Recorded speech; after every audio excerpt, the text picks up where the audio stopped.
What's up, fam? It's the Broke Capitalist coming at you once again. And today we're going to find out which one of these two white people really care about black people. So I'm doing a reaction to this guy Vaush's conversation. Vaush, I think is his conversation with the daughter of Mr. Jordan Peterson, Mikhaila Peterson, I believe is her name. So we're going to listen to what they have to say. And this is about critical race theory. So, it's kind of about minorities, black people in America. And let's just see what they have to say. And I'll throw my 2 cents in, whenever. But here we go.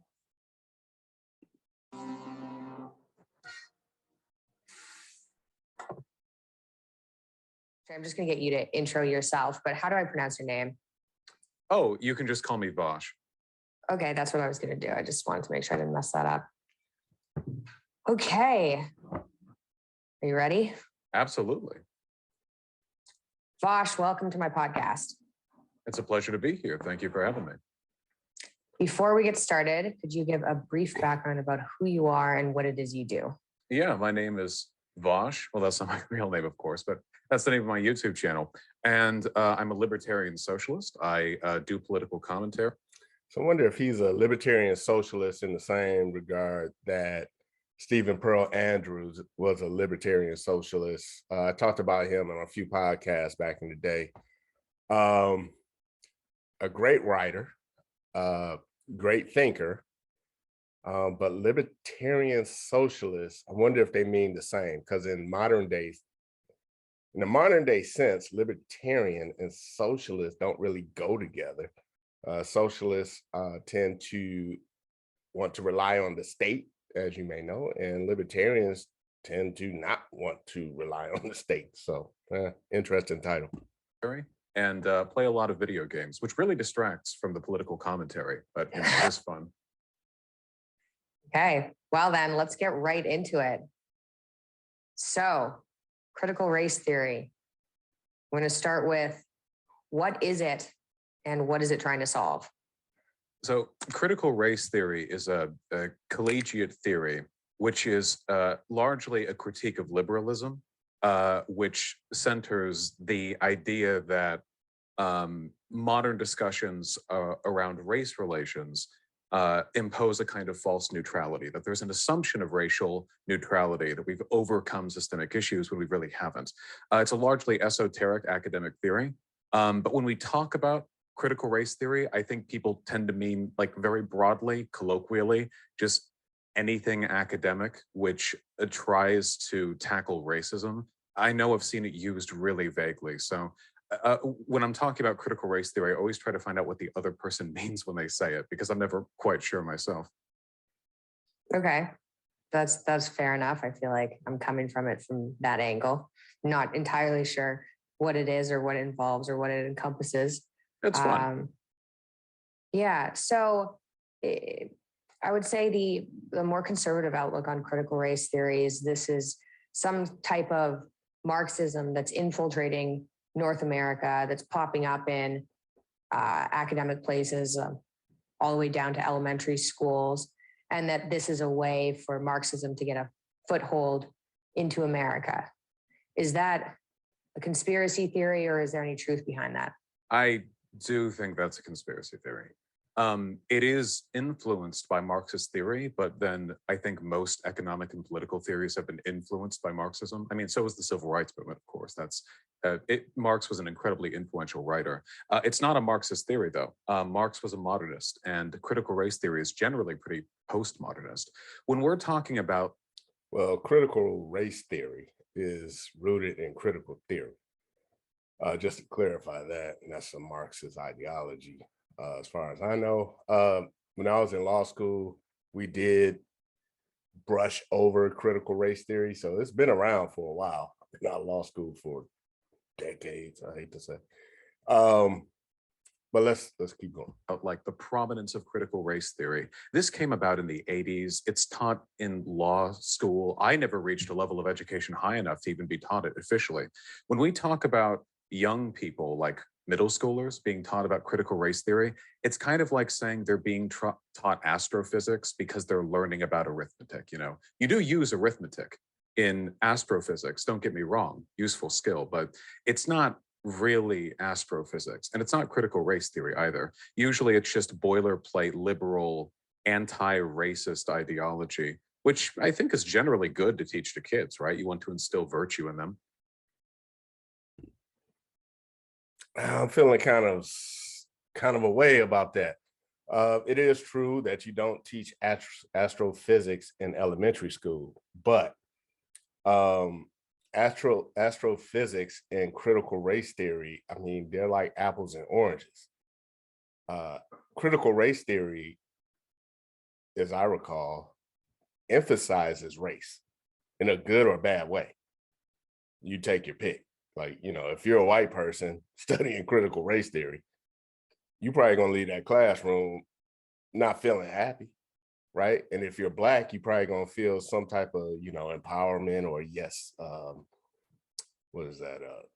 Yeah, you're gonna be feeling better. So it divides, whereas astrophysics in and of itself is neutral. There's no division there at all.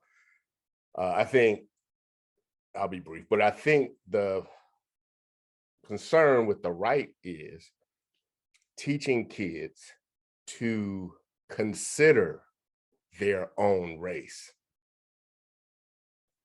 period. And I think the left critique of that is you have to consider your own race in this racist society. So there's a divide there, but I'll let them keep going. Okay, and then when we're talking about, so anti-racist ideology and teaching kids that, why, and I'm coming from this, like from a conservative perspective for sure, but I'm also open to just learning about it. So why is that something that's necessary to teach children? Like anti-racism specifically, as opposed to just teaching people that people are equal, right? Not to base judgment, I guess, based on your race. Well, that is anti-racism, I suppose, right? I mean, at least I would like to believe the idea that we're all created and should be treated equally is a pretty fundamentally anti-racist idea. It's important, though, to contextualize things. And identifying racism is really important if you want to fight against it. I mean, if you don't know what you're looking for, it's sort of a meaningless virtue signal. After the civil rights movement. This is a great time to point out that traditionally, racism was judging someone based on the color of their skin, period. Like, and you can agree or disagree on that, but the best definition I have come across and that I agree with, negatively or positively, if you're gonna see somebody and say that person is X because he is white, you're being a racist. Like, that person is X because they're Asian, you're being a racist. Now, in my opinion, that's very, I mean, it's too simple for people who want to rely on something outside of themselves, let's say the government, to address that. Like, if everyone just gave it a second, oh, there's a white guy across the street, let me see what he's about. And then those two come to a conclusion that, okay, I don't like this guy because of what he does, what he did, right? And the other guy may say, I don't like this guy because of what I said, or what I did. Well, what's the government gonna do about that, right? Passed, and schools were desegregated and what have you, it became pretty socially stigmatized to be overtly racist, right? I mean, running around saying the N-word, burning crosses, not to say it didn't happen, of course, but it's not it's not as socially permissible. But there were racists back then, and racism didn't just disappear with the passage of that bill. So things have been euphemized a little bit. And now when we talk about racism, for example, at least in the systemic sense, it's not always about if a person is being racist. Usually it's about which systems unfairly disadvantage people. And I think learning to identify those is critical, because if you never... And then we get into this disparities and outcomes, which a lot of people on the left, especially progressive, just make the leap that it's a disparity in outcome. Therefore, there's a racist system in place, where that's not necessarily the case all the time.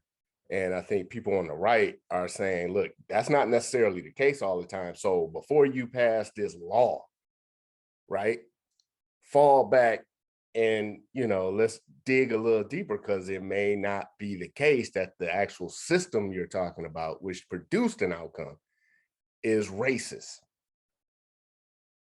Or address them, you never actually get to the world where people are equal. You only pretend you live in that world, which I think can feel a bit disingenuous at times.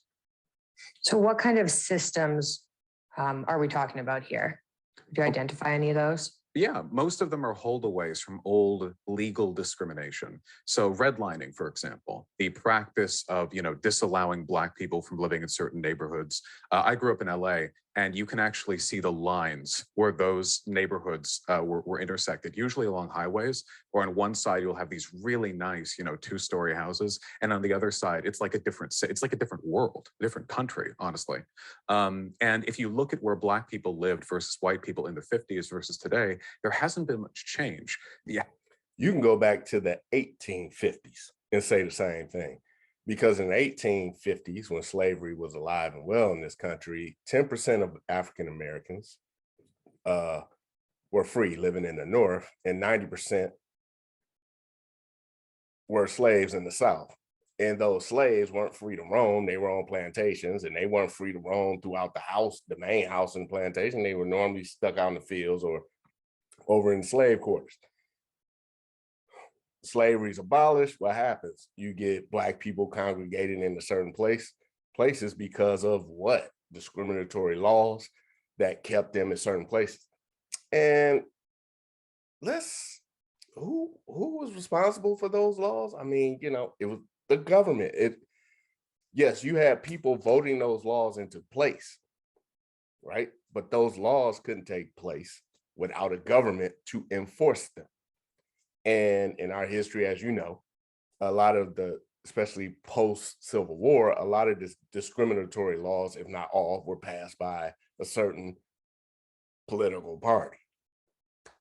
And so now that political party is trying to come out as superheroes to protect you from shit they did a long time ago for your current vote.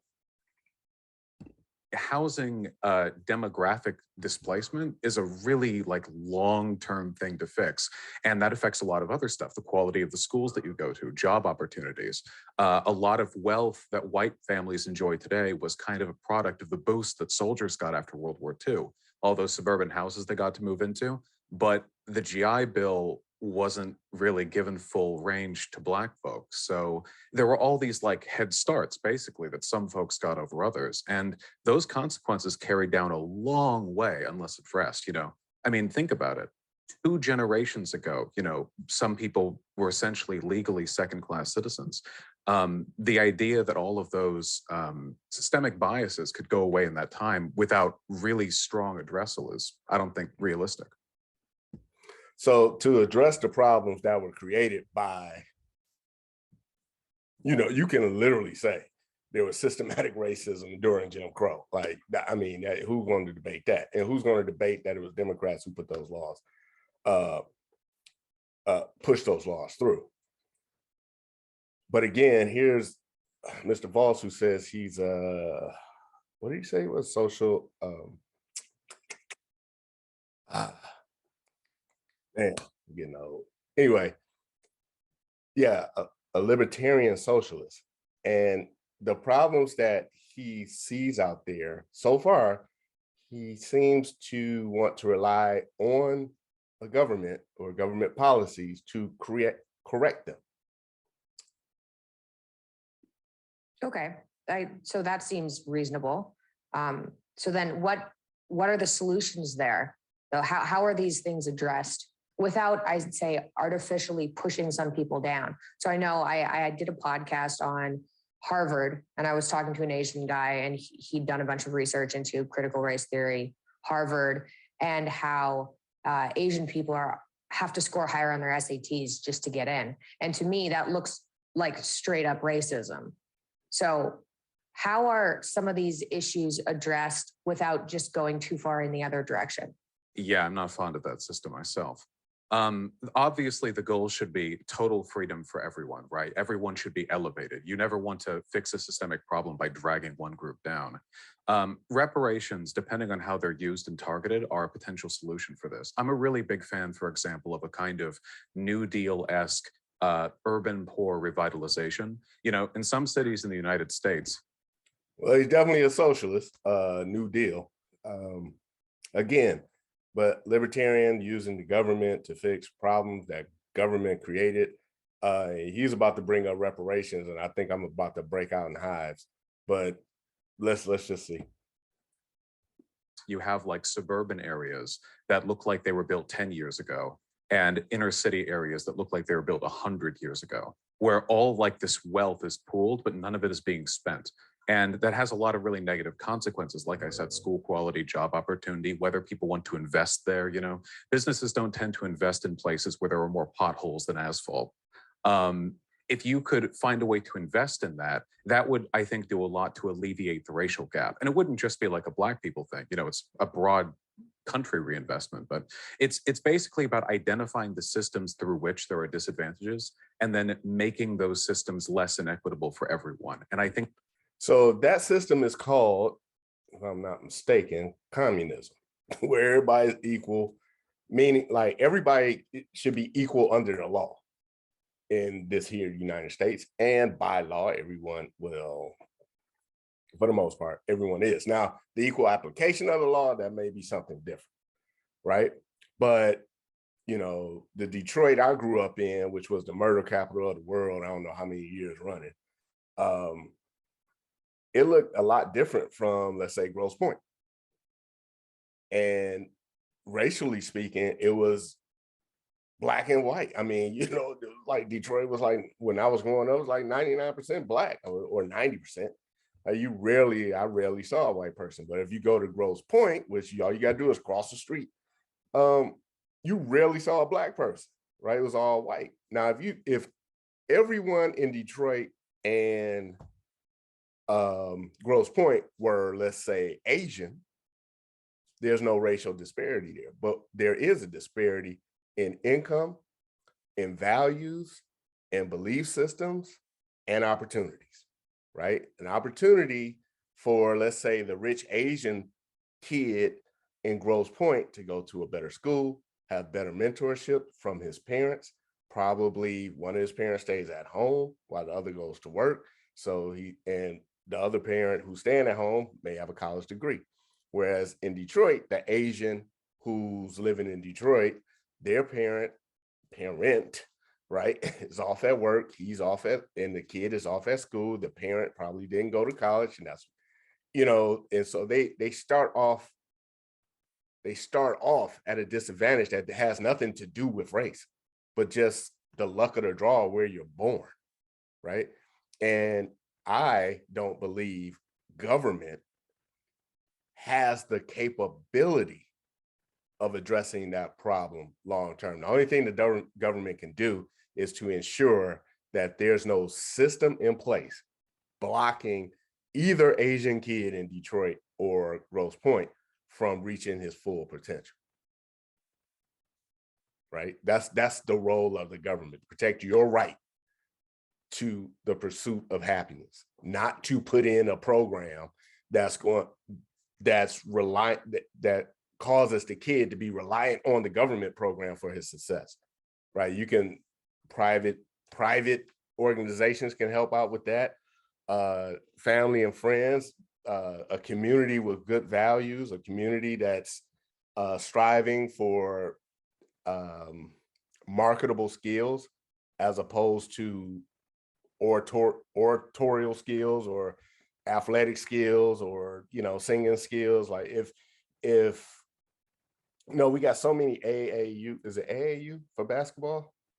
You know, we throw our kids in all these basketball programs from an early age, and they get scouted you know, to go to college while they're still in junior high school for bouncing the ball. And I'm not discrediting that skill. I love basketball, got my Bad Boys t-shirt on. But just imagine if the Detroit I grew up in emphasized the skills of engineering over the skills of entertainment. I think that pulls all boats up without relying on any weird, like, you know, prove your great grandfather was a slave type racial targeting. So you're potentially talking about some sort of I'm sorry.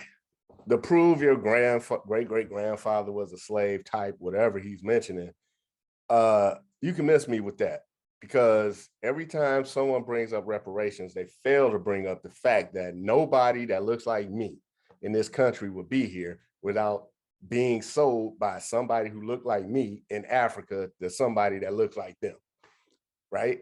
So when you talk about reparations, they're always talking about, okay, let's tax people who had nothing to do with slavery. And a lot of those people didn't have anything to do with slavery because they couldn't afford a slave. And a lot of the poor whites in the South, you know, I am in no way suggesting that they had it worse than slaves. So don't even try that. But just imagine trying to be a blacksmith in the South during slavery, and you're trying to feed your family, and there's, you know, Mr. Johnson, a black slave owner, which existed. Anthony Johnson was one of the biggest slave owners and slaveholders in South Carolina. Just imagine him hiring out his slave, who's a blacksmith, and he's charging 25 cents for work, you know, because, hey, he ain't doing the work, his slave's doing the work. And then you, as the white blacksmith, trying to make a living selling your services for 50 cents. Well, money talks. That slave labor is cheaper. You know, if you doubt this, go read Frederick Douglass' books. He was hired out as his life story. He was hired out by his owner to work on the docks in Baltimore, and they wanted to kill him, free blacks and free whites. Okay, so miss me with all this reparations talk. tax then. And then the tax money goes towards boosting up areas of cities that are obviously not doing as well as other areas. I'd be okay with Something like raising. that? Oh yeah, I'd be okay with raising taxes, at least. Here we go again. The libertarian who wants to rely on government to solve problems that government created. When we're talking about, I'm gonna go back to reparations and clarify something. Now, I believe there's a debate to be had about reparations during Jim Crow and subsequent segregation. I'm specifically talking about reparations for slavery. You can't have that conversation without bringing in Africans who sold us into slavery and Africans in America, or African Americans, subsequent African Americans, who held their own slaves, and not just because that was their wife. Okay. In some respects, you know, but I think that a lot of this actually has to do with our priorities. I mean, there are some obvious solutions like cutting the military budget, which I think is honestly, it's like such a stereotype thing for like a left-leaning person to say, but I mean, yeah, we probably could. And it wouldn't suffer, you know, any consequences. But it's also where this tax revenue goes, you know. Suburbs, for example, cost a lot for cities to maintain, but they don't produce that much wealth because houses are really spaced out. There's not that much taxable land relative to the occupation there. So you have this weird system where the areas of the city that produce the least money are getting the most money from the city back. A reassessment of our priorities, you know, really looking back into the inner city. I think honest to God, I think you could solve a lot of these problems without raising a tax bill on any American. But we have to know about these problems first, and we have to care about them. So then is what you're saying, and correct me if I'm wrong, but is what you're saying that part of the benefit of critical race theory is it teaches people to identify these problems so they care about them so they can be fixed? Yeah, for the legal system specifically, critical race theory, the main thing they got mad about, right? There's this liberal notion that the law is impartial, you know, that it's this completely neutral, codified, like arbiter of justice. And if you look at how the data plays out with like court rulings, sentencing lengths, that kind of stuff, it's clearly not. The judicial system is made up of humans. Humans have biases. I mean, that's just a fact of the world. And what a lot of these critical race theory, scholars were frustrated by was this insistence in their legal journals that they had achieved some kind of post-racial harmony, when in reality, what we'd done was paint over problems that were never meaningfully addressed. That attitude, the willingness to pry underneath the coat of paint to really look at what's gone wrong, I think that's a really admirable one in all walks of life. Okay. And then let me go to my list of questions. We can come back to that in a sec. So you think that that some of these ideas that are in critical race theory came from Marxism, but like you described, arithmetic leading to astrophysics. They came from there potentially, but it doesn't mean that Marxism is slowly taking over the states. If only. I'm probably more sympathetic to Marxism than your average viewer, but no, Marxism was largely influential in a lot of anti-racist movements in the West because the idea of class struggle was synthesized well onto the racial struggle that, say, Martin Luther King experienced, you know? The idea of looking at the world not as it ought to be, the liberal notion, you know, freedom, equality, idealism, but rather as it is, which at least certainly in Martin Luther King's time, I hope we can agree, was kind of a fight for political power between not just white people and black people, of course, but there was certainly that element to it. That ability to recognize the conflict is essential in order to address it. I think his term for it was that liberals prefer a negative peace over a positive justice. You know, if things are quiet, but, you know, calm, many people prefer that over things getting loud for a bit, but then really fixing the problems thereafter. Do you think, so part of the issues I think that I have with critical race theory, at least on a surface level, is what it looks like is that kids or people are being taught that Black people are oppressed as a whole, you know, and just putting people based on their skin color into these boxes and ignoring everything else. So when you talk about, you know, inner city areas or parts of cities that have issues, that should be addressed.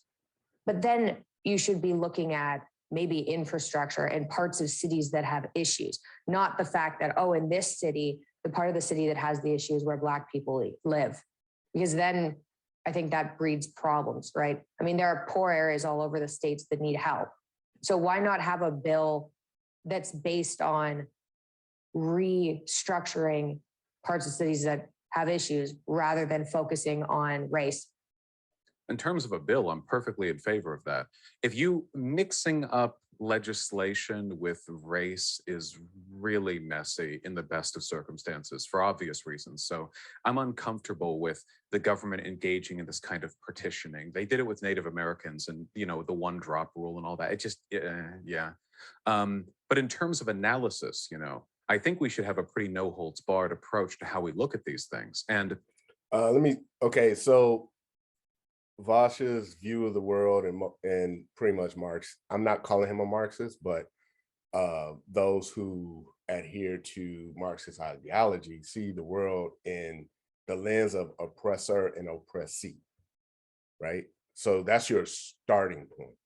And I've said on this channel several times, in the 60s, I'll keep going back to it. It's in the book called The Future Once Happened Here.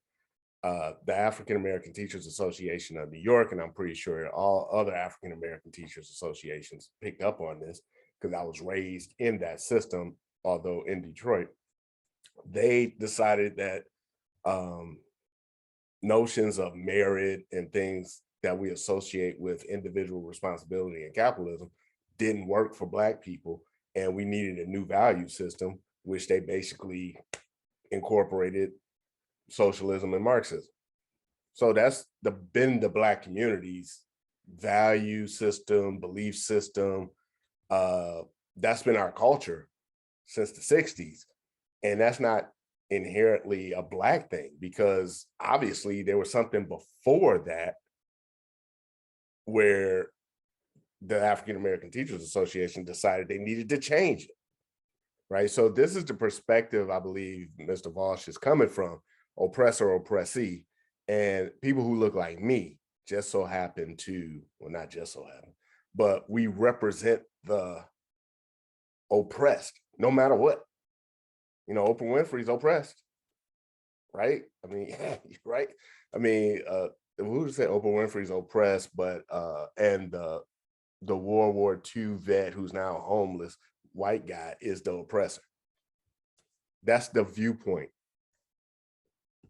If you take a look at a bunch of these systems in the United States where Black people tend to be disadvantaged, it's not by accident, right? I mean, if you look back during the Jim Crow laws, for example, a lot of the laws there that disadvantaged Black people weren't like Black targeted. You had, for example, the poll taxes and literacy tests, and then you, which white people also had to pass, but you never hear about that, right? I got a book on the shelf, Cracker Culture, where there's a man quoted in there saying he wanted his white son to grow up to be able to read so he can vote like the Black guy, right? So our education system, government, is always pushing out a narrative, especially from the left, that people who look like me are oppressed. And in my opinion, that's done so that they can obtain votes, like a protection racket, so that they can push through policies that they want and don't benefit the Black community. And that is evident by Black communities.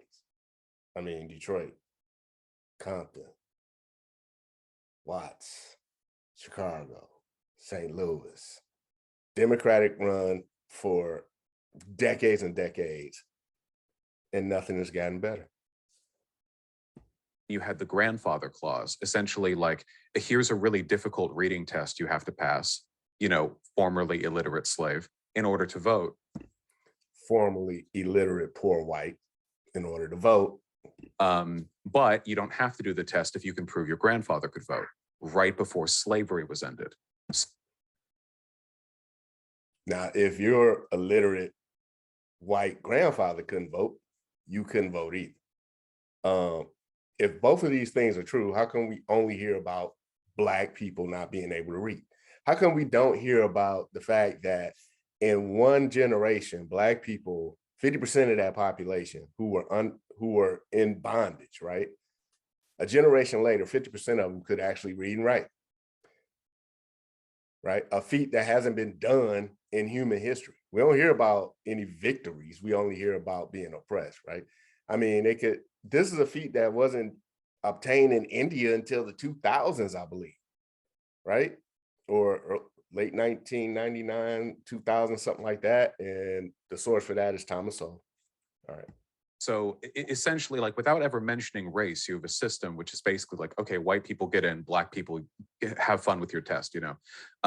You don't have to mention race for it to be racialized. And in the case of redlining or, you know, criminal justice bias, you have systems which are on the whole problematic, could do with some working, but there is a trend. And I think identifying that trend is important, because it would be really unfortunate if just through happenstance we fix these problems, but then in 20 years, you know, more of them crop up. And to be fair, redlining was a thing, absolutely was a thing. You had realtors, you had incidents where a realtor would sell a house in a neighborhood, and then all the white people get scared and leave, the property value goes down, so somebody else can buy the house, all that happens, right? Happened. It may be happening today, okay? And, you know, the same problems keep reemerging. We never address the root of it, which is, in some cases, people are just racist, sure. But in a lot of cases, I think people don't understand the relationship between different kinds of oppression and how they might multiply. You know what I mean? How they might compound, which is why, you know, there are plenty of things that are totally race neutral that do disproportionately affect Black people, like closing down polling stations, because a lot of Black people make less money because they live in areas that offer, you know, worse jobs. So they don't often have the time to go driving further to go put in their vote. You know, little stuff like that accumulates, and it feels nonsensical, right? Like, because I think the intuitive response is like, well, what, you think Black people can't drive? But it's all these little things that build up. And at the end of the day, we're people, and our behavior is a product of a ton. So it sounds to me like, you know, the government is trying to help the poor Black folks who can't drive far. And I'm being kind of silly with that. But I don't think the problem is being Black. I think the problem is poor, right? And so if you are raised in a culture that does not produce people with skills other people are willing to pay for it, you're going to have a lot of people in that community poor and dependent. That's the problem. The problem isn't your skin color or racism, that the poll centers are moving out or they're closing. The problem is that in big concentrations of African Americans, the income level is too low. And the left's argument for that reality is racism. And that's not always the case. You know, I grew up poor in the projects, eating government cheese. I went to school. We could care less about education. And it real true story. Me and my friends gave my math teacher in junior high, shout out to Ms. Nash, nervous breakdown. And we weren't evil, like violent kids. We didn't care. And there was no Klansmen outside on the corner talking about, I dare you to learn math. I'm gonna kill you if you learn math. No, that was people looking like me, talking about, why are you trying to learn? You trying to act white? Ton of influences. It's the role of the state and of people who analyze these problems, I think, to look past the surface and see if there's something more substantive they can resolve. Okay, so I don't know if you know about my background, and I don't want to compare myself to a Black person, but my issue in life was having an autoimmune disorder, and it was bad. Like, there were periods of time when I couldn't walk. And so that would fall under, you know, how able-bodied I was. And I'm not convinced that, I guess, teaching people that they grew up under oppression, basically, and that they're kind of stuck in that is the way out of that. Don't you think it's probably more useful for people to learn that they have issues that they grew up with, and they're going to be issues forever because life sucks, but maybe they should kind of fight their way out of it rather than change society as a whole? You could just disagree there, but I mean, people have issues. Like, you know, some people are unhealthy. And sometimes I think giving people the knowledge that they can change the way they live and accomplish things regardless of who they are is healthier than teaching kids, oh, you've been born under this, you know, oppression and you're kind of stuck there. Just doesn't seem like a healthy way of battling some of these problems.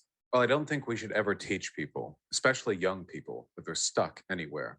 I think it's important, whether you're an advocate for critical race theory or not, to encourage people to be fiercely ambitious, determined, self-actualized, etc. But I don't think that's mutually exclusive to addressing the broader problems. I mean, throughout history, the most ambitious people were usually the ones who rose up to conquer the disadvantages they had to overcome. When we look at history's heroes, you know, sometimes they're people who are uniquely and singly ambitious. There's nothing wrong with that. But whether we're talking about kings and conquerors, warlords or civil rights leaders, you know, scientists and heroes, often there is a simultaneous advocacy for individual achievement and for you know, a usurping of whatever unfair social order they're trying to fight against. And that's kind of like the big thing, right? When we talk about politics, at least when I do, I'm always thinking, how can we improve upon this? What problems are there that can be fixed? It's that attitude that led to the birth of this country, after all. Complacency would have kept us under, you know, Henry for, I don't know, however, we would be a colony right now, I suppose. Maybe we would have fought them off after World War II. I mean, I don't know, but I'm glad we had the war for our independence. And I'm, you know, glad our founding fathers weren't complacent about that sort of thing. So I guess I would hope to encourage both, but never to encourage as I think is often overly attributed, but does sometimes exist. I disagree with his analogy there with the founding fathers, right? The founding fathers were citizens of England. They weren't, they didn't go to, they weren't trying to distance themselves from England because of race. Like they were white, they were English, right?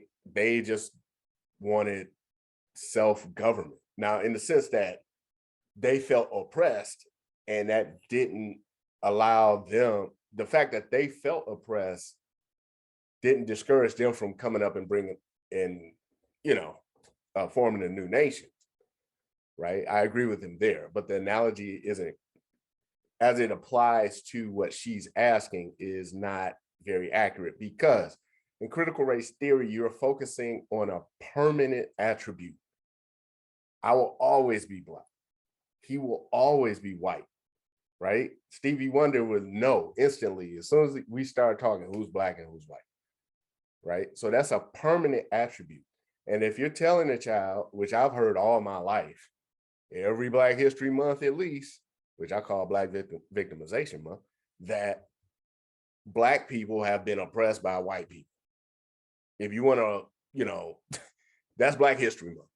All right, Jesse Owens, fastest man, despite the fact white people were trying to hold him back. Like, you just can't have a Black history moment without some white person in it.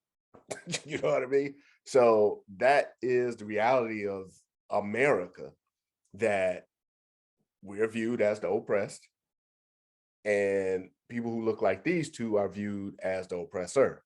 And one of them is saying, well, she's saying, isn't it time we get past that? Why are we going back to that?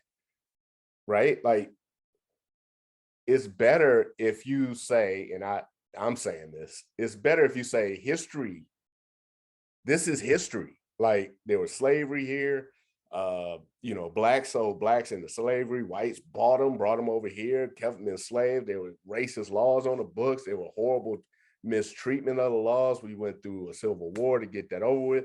And then even after that, you had Jim Crow laws passed by racist politicians, and racist people put those politicians in office to pass these racist laws. And then we had a great awakening as a nation to say, hey, this is BS, civil rights movement in the 60s. And eventually we got to a point where this country elected a non-white president twice. And to keep it moving, right, to keep driving forward, let's concentrate on allowing Black people to do for themselves. Get out of the way and let them hold themselves accountable for their own actions, right? The way the founding fathers intended citizens to do, right? That's my opinion. Because Black people who basically have ignored racism to the degree it's physically possible, right? If somebody burning a cross in your front yard, you got a Second Amendment right. Just saying. If we as a community concentrated on obtaining skills other people are willing to pay for, like, let's say, the new Africans who come to America and aren't weighted down with this oppression theory, right? They kicking everybody's butt, white, Black, Asian, whoever. They kicking everybody's ass, and they're Black. What's the difference? Culture.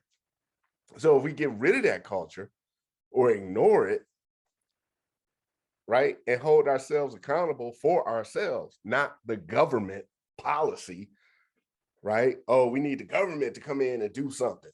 No, you need to realize this thing called self-responsibility. Without, freedom comes with self-responsibility. You just can't have freedom and no self-responsibility.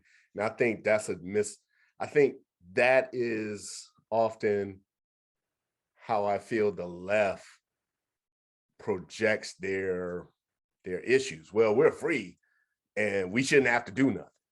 well, we're free, but the government should take care of this or that. Like, we're free to live in inner city Detroit, but the government should come in and fix these potholes.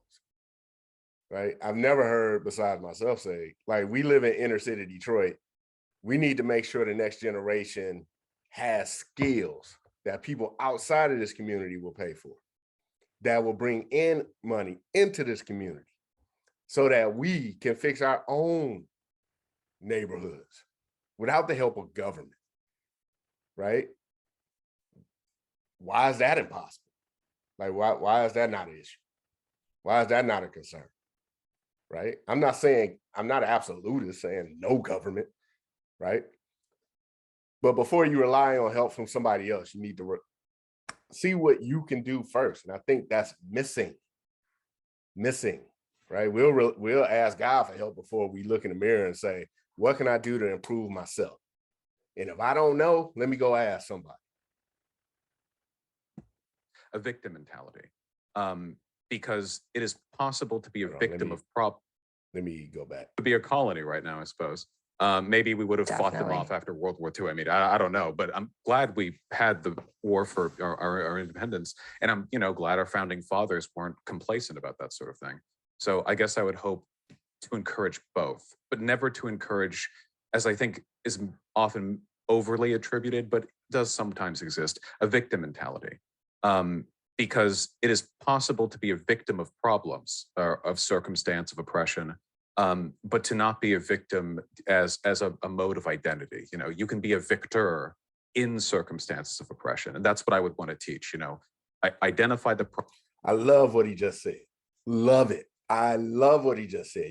I've said it many times before, wrote a book about it. You can be a victim of circumstance, but that should not be your identity. Unfortunately, that has become a prominent aspect of African-American identity. Whether he wants to admit it, you wants to admit it or not. Victim. It's been that way because of these Marxist ideologies that have seeped into the African-American community, right? Oppressor, oppressee. If you're constantly being told, especially since the 60s, that you're Black, you're oppressed.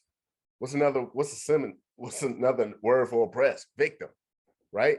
And they attach that to your pigment, not your character, but your race. That's different. They're attaching victimization, oppressee to your race, a permanent condition, right? They don't care what your character is. They don't care how many, people Oprah Winfrey hired or sent to college. They look at her, she's Black, she's automatically the oppressed. Problem, but overcome, rise above it. Don't let it diminish your strength. Okay, agree with you there. Do you think that people who are, pushing critical race theory, do you think that's the general feeling of people who are trying to teach this? Or do you think that they're teaching this underlying victimhood because they're resentful about something? I think if we're talking about proper critical race theory at the collegiate level, it would definitely be the former, like determined, dedicated. If you take a look at critical race theory scholars, for example, these people are not like quiet or complacent at all. They're quite loud and outspoken in a great many ways. So clearly ambition is on their plate.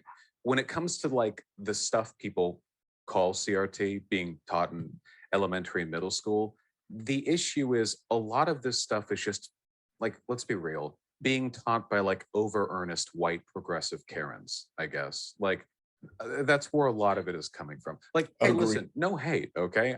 I'm sure many of them are wonderful people, but I've seen some of these lesson plans, and I mean, the way Twitter blows everything up, I don't think this is the norm, but I've seen some where there's usually an overeager white teacher who's like, all right, now we're gonna hand out oppression stickers, and the Black kids get this one, and if you're disabled, you get this one. So, and now everyone line up, and then there's some white kid at the front of the class, like ostracized from everyone because he has no stickers, and it's like, stuff like that. I don't think that's conductive to any positive. Yeah. So, but I don't consider that critical race theory. I think that weird, cringy, overambitious attempts to address social inequality have kind of been a thing for a while.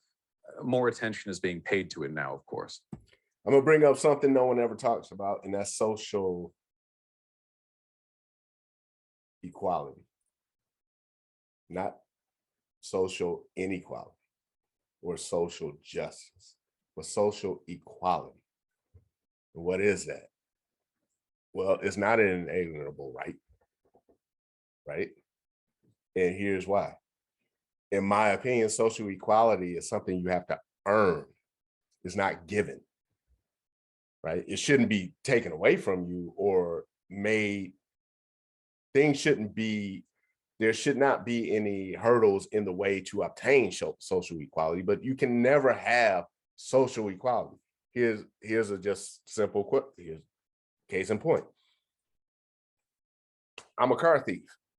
My twin brother is a doctor. Are we socially equal? No, but we're the same race. So you can't have social equality. Now, is there something forcing me to be a car thief? No, it's just decisions I made. Is there something forcing my twin brother to be a doctor? No one has a gun to his head, right? But there isn't an inalienable right that we should be all equal under, that we're all equal under the law. We have certain inalienable rights, right? That I believe we all agree with, that we get not from government, but from something bigger than us, outside of us meaning human beings, right? Once you start getting your rights from the government, guess what? The government can take them away. You gotta think about that. We want rights bestowed to us from government, let's say healthcare, Canadians. Now that the government has, I don't know if this is actually a right in Canada, but now that the government, let's just say it's a right in the Constitution in Canada that you have a right to healthcare. Well, once the government gives you anything, the government can take it away, right? You have a right to life, liberty, and the pursuit of happiness. In America, it's the government's job to protect those rights, mainly from the government and your fellow citizens. But they're there to protect the citizen, the individual, from the tyranny of government. Right? The government is not a overseer where you get new shoes from. And as a pro-slavery advocate in the 1800s said, socialism, which aligns with Marxism, is nothing but scientific slavery. I digress. Let's keep them moving. Okay. Well, I mean, it's impossible for me to know what's going on because, yeah, you know, you hear things on Twitter, like you said, about that kind of thing happening, and that's awful. It's not good. It's it's very not weird. good. Yeah. Yeah. What about, do you know, what about critical race theory being taught in corporations?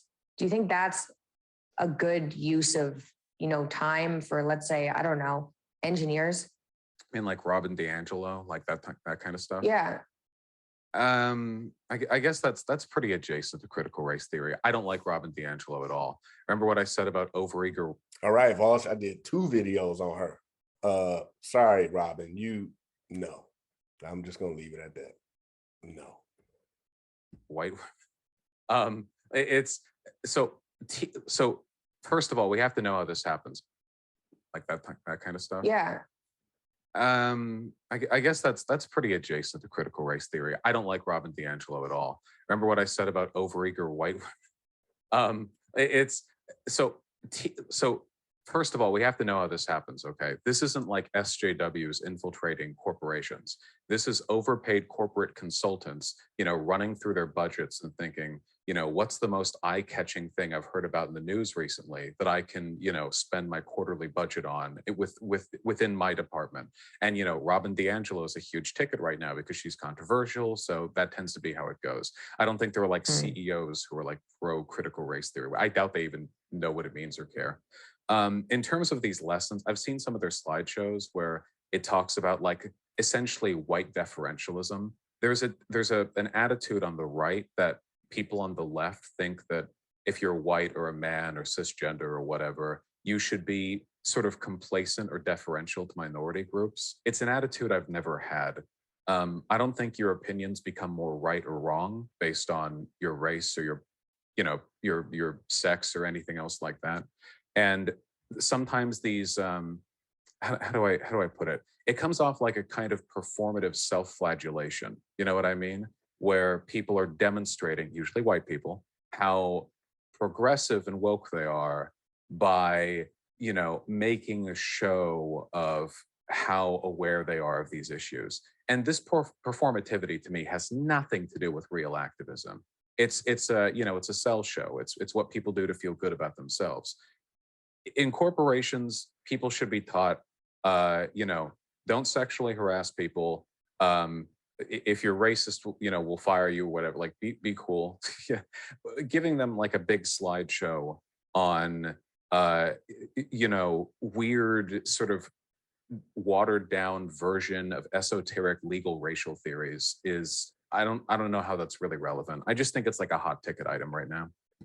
I disagree in that in California, I don't know if this legislation has passed, but I know it's been put forth. I believe it has passed that you have to have a minority on your board. Like if you're a corporation of a certain size, you have to have a minority on your board. And I believe that it's passed. You can correct me if I'm wrong, but what's the point?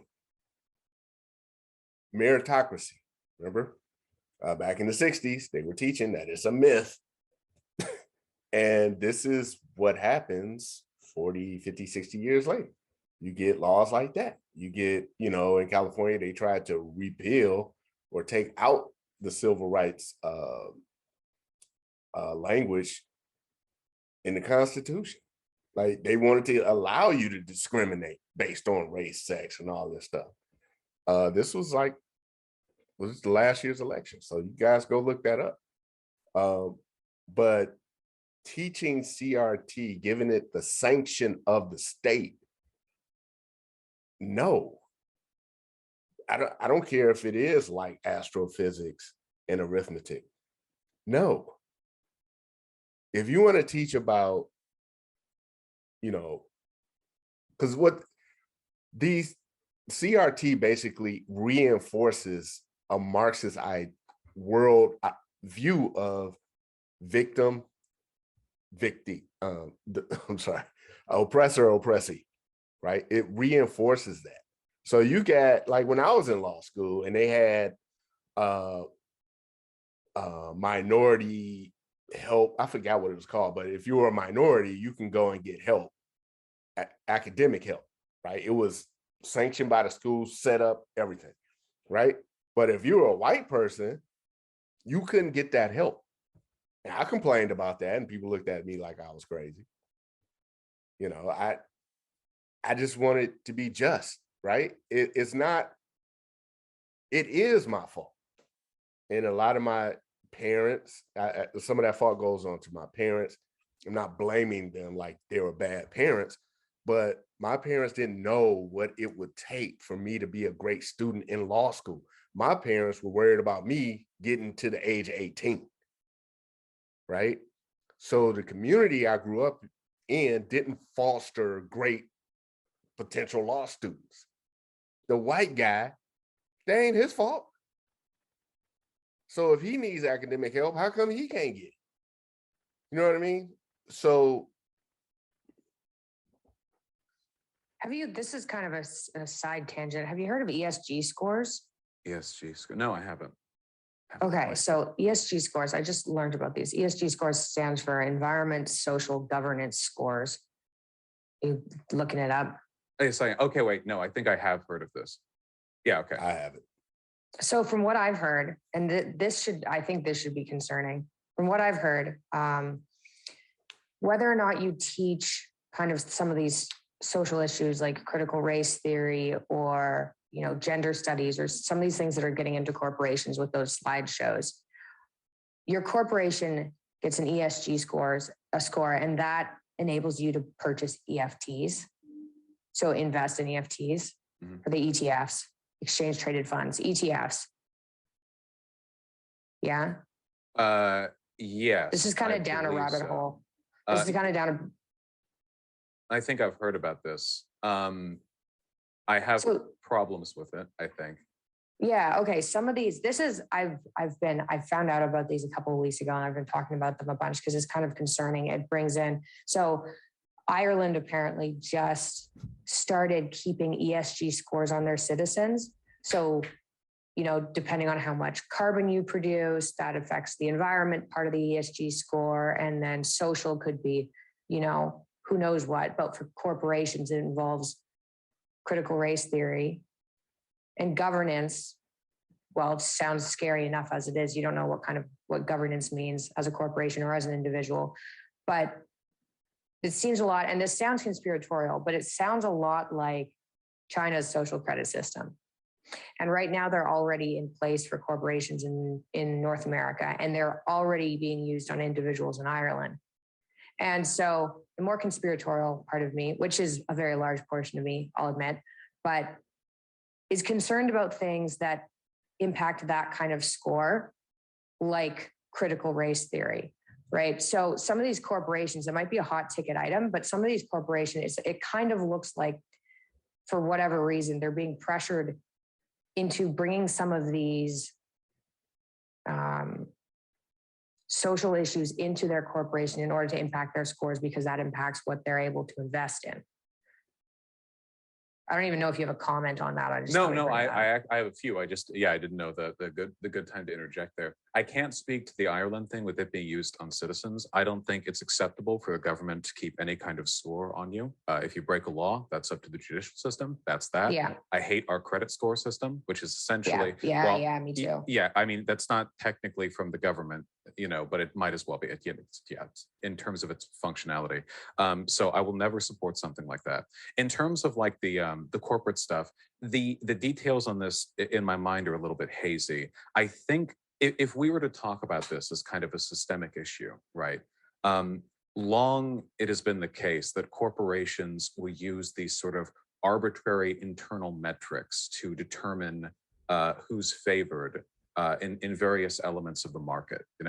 I think like, for example, we've seen this whole like pony show going on with carbon or like the carbon trades, where now I am very cynical about these. I think that for the most part, corporations do one thing and they make money. That is their sole, the only thing they care about. They don't care about civil rights. They don't care about anything.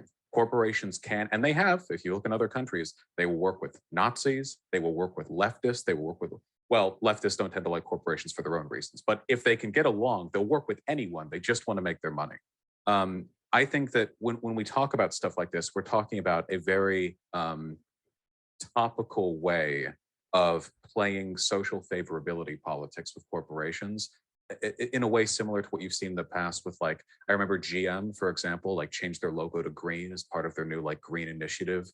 And then they didn't do anything. They just changed. Yeah, right. And I'm sure their stock went up when they did that too. It wouldn't surprise me. This is just another expression of that. And the way out of this, I think, though the market will always play its own games, I think it's important to understand from both sides of the political aisle that all plays at social justice from corporations are just a way of increasing share value. That's it. That's the sole and only purpose through which they do anything. That's the only reason their shareholders would approve anything. It's if it serves that goal. Public reputation is leveraged in favor of more money in the future, infrastructural investment, reinvestment into means of production, all of it. If we can acknowledge that, we stop talking about this as wokeness taking over, or this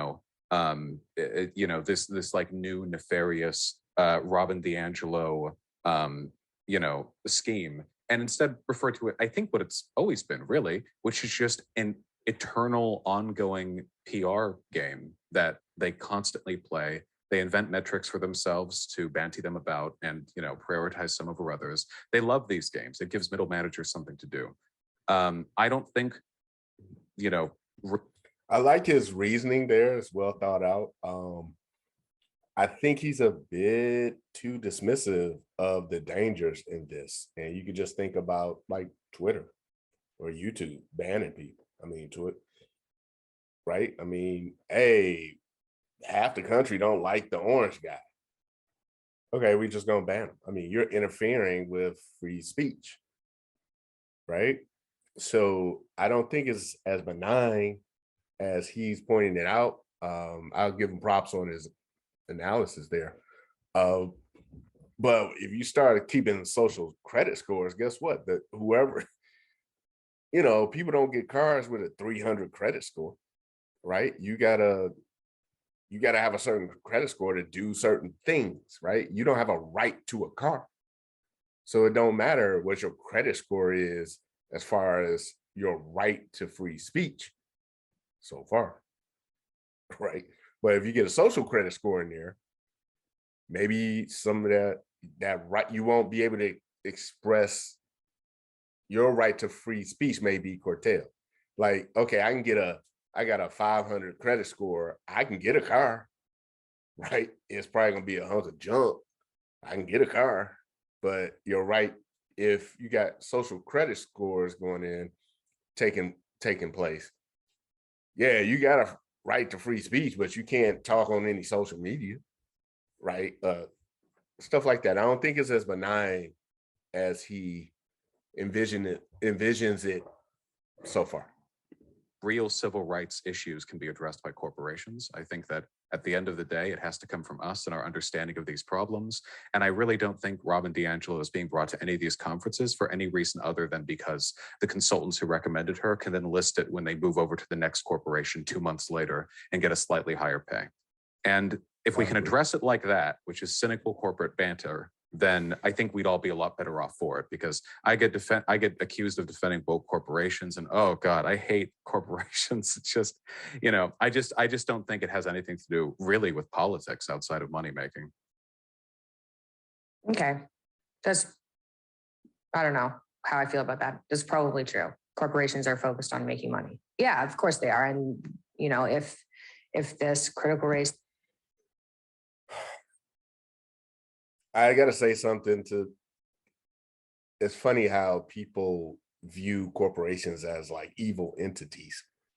And most of the time, these are people who don't own corporations or they're not major shareholders in corporations.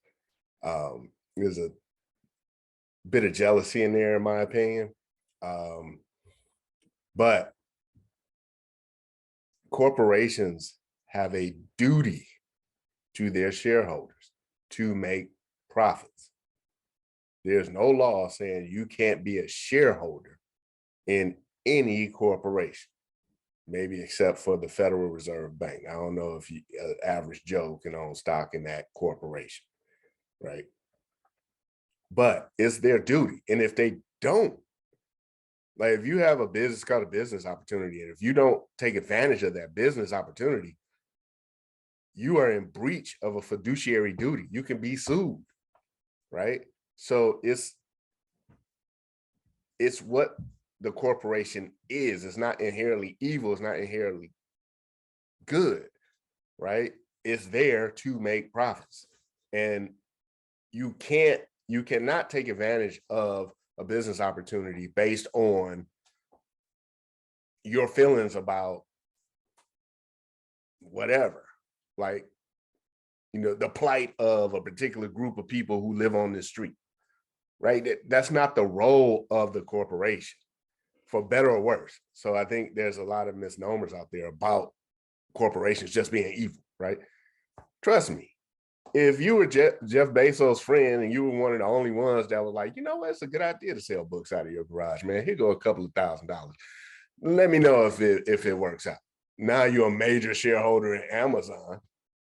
I don't think you'll be feeling too bad about corporations.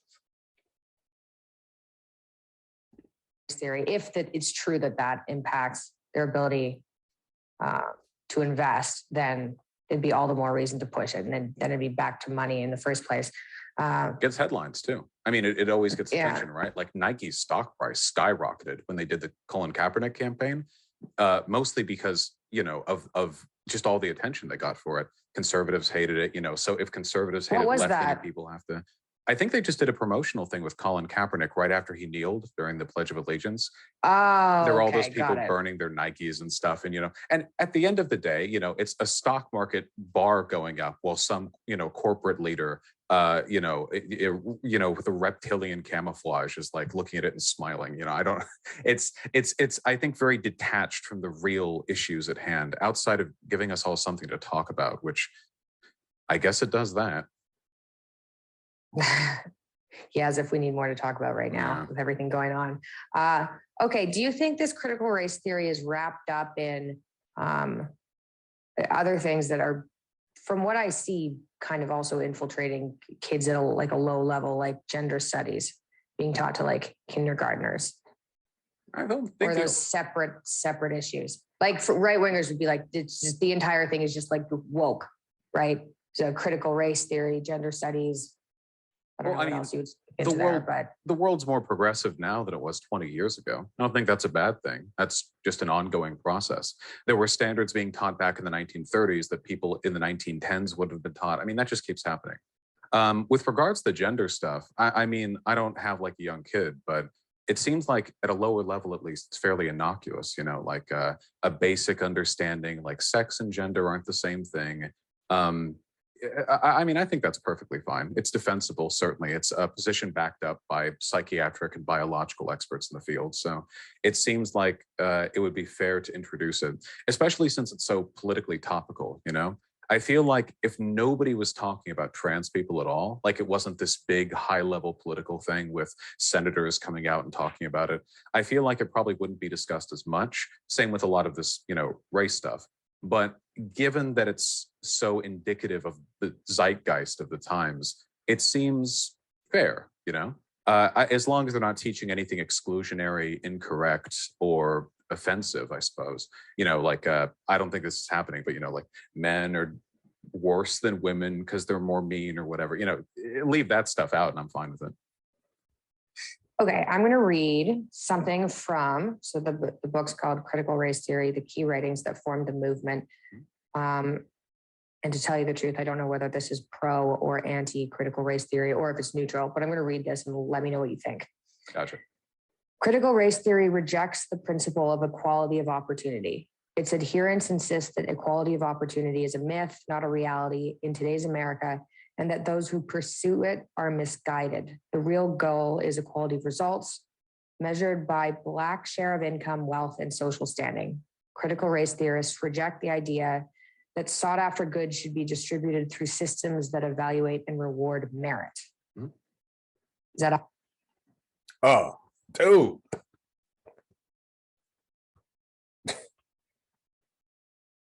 Individualism, personal and personal merit, the African American Teachers Association argued, was a myth perpetuated by whites to create Black versions of the white middle class or Black Anglo-Saxons. The African American Teachers Association called for an alternative Black value system based on principles of collective work and responsibility, which is socialism, cooperative economics, and unity, right?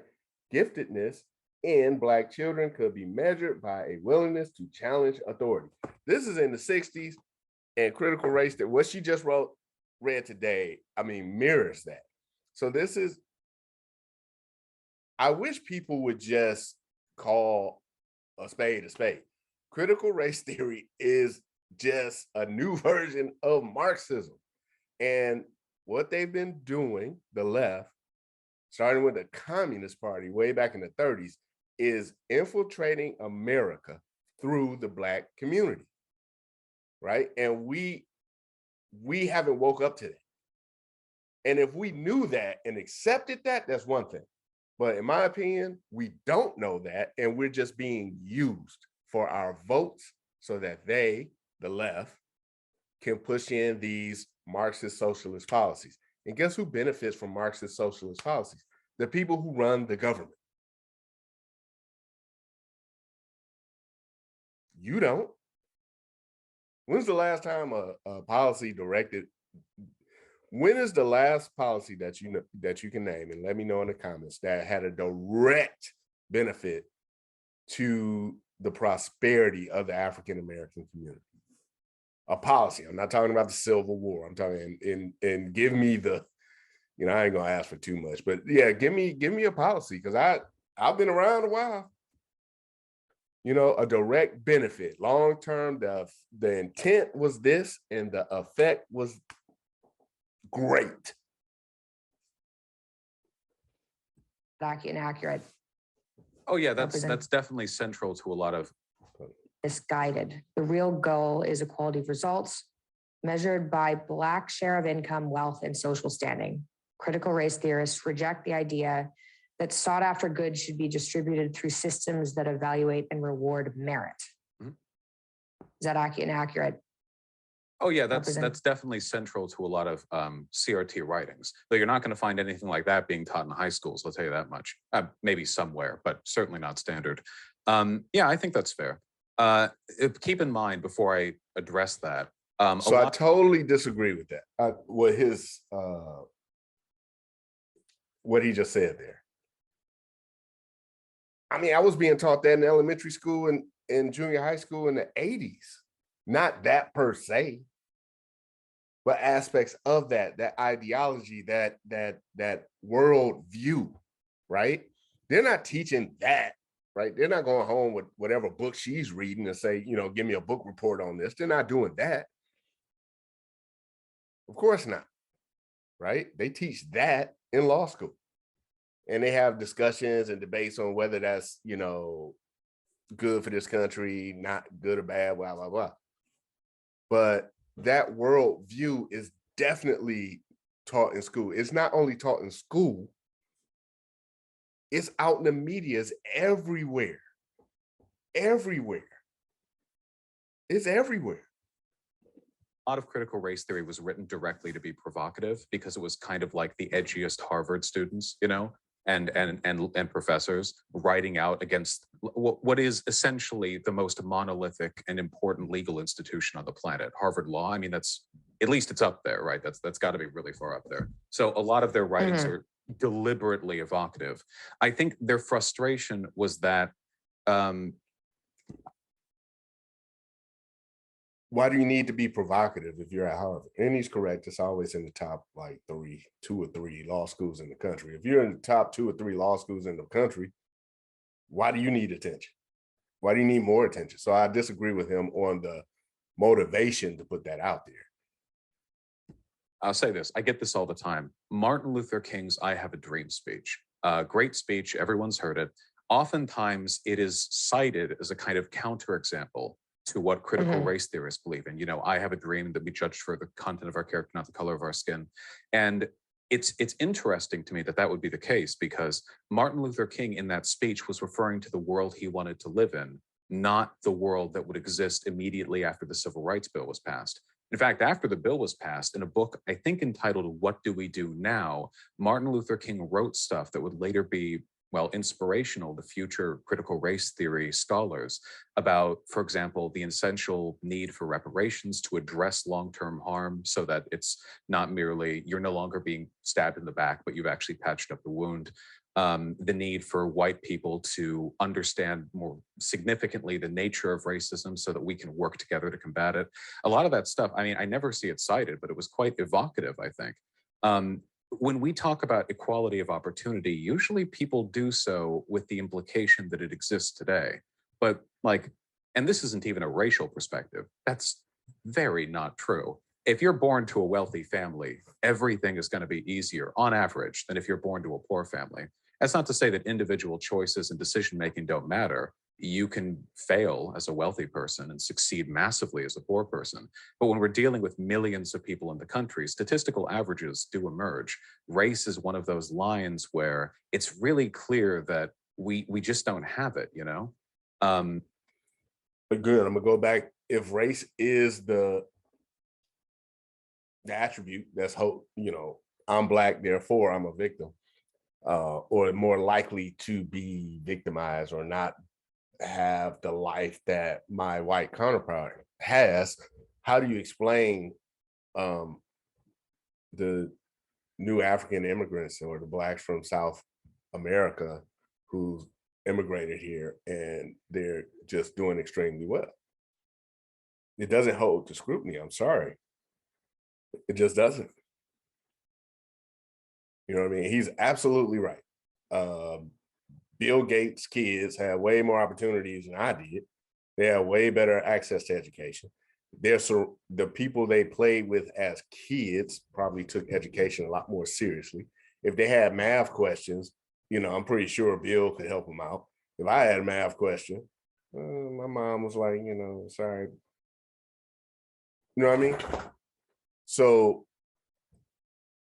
yes, the world ought to be a place where as soon as you're born, you're starting at the same spot that the white guy, the Italian, the white guy, the black guy, the Asian guy, you're all starting at the same spot, and boom, the gun goes off, and you all got an equal opportunity to get to that finish line, whatever that is. But that's not reality. What is reality is in America, there is nothing that says you can't, no matter where you start off in life, based on your race, there's no laws in place, right, that will hinder you from getting where you want to go. There isn't.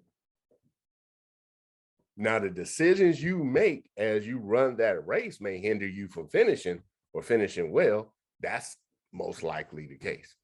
So if you want to put systems in place to help people who you feel are disadvantaged, you should put systems in place that help people make better decisions and encourage communities as a group to make better decisions in the context of what this place is, a free society with free markets. This isn't socialist. This isn't the United Socialist States of America yet.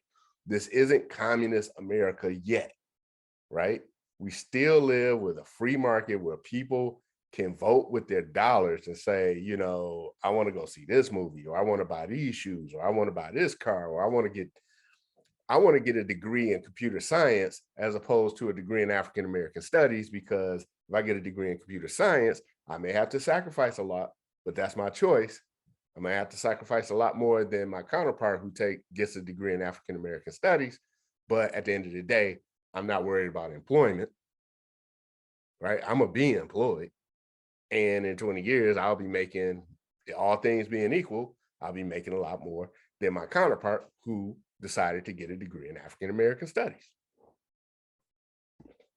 Same with meritocracy, which is an idea I would like to believe in, a world I want to live in, not one that exists. The argument of the critical race theorists is that in a world with equality of opportunity, we would essentially have equality of outcome. That if there go back. Countries, statistical averages do emerge. Race is one of those lines where it's really clear that we just don't have it, Same with meritocracy, which is an idea I would like to believe in, a world I want to live in, not one that exists. The argument of the critical race theorists is that in a world with equality of opportunity, we would essentially have equality of outcome.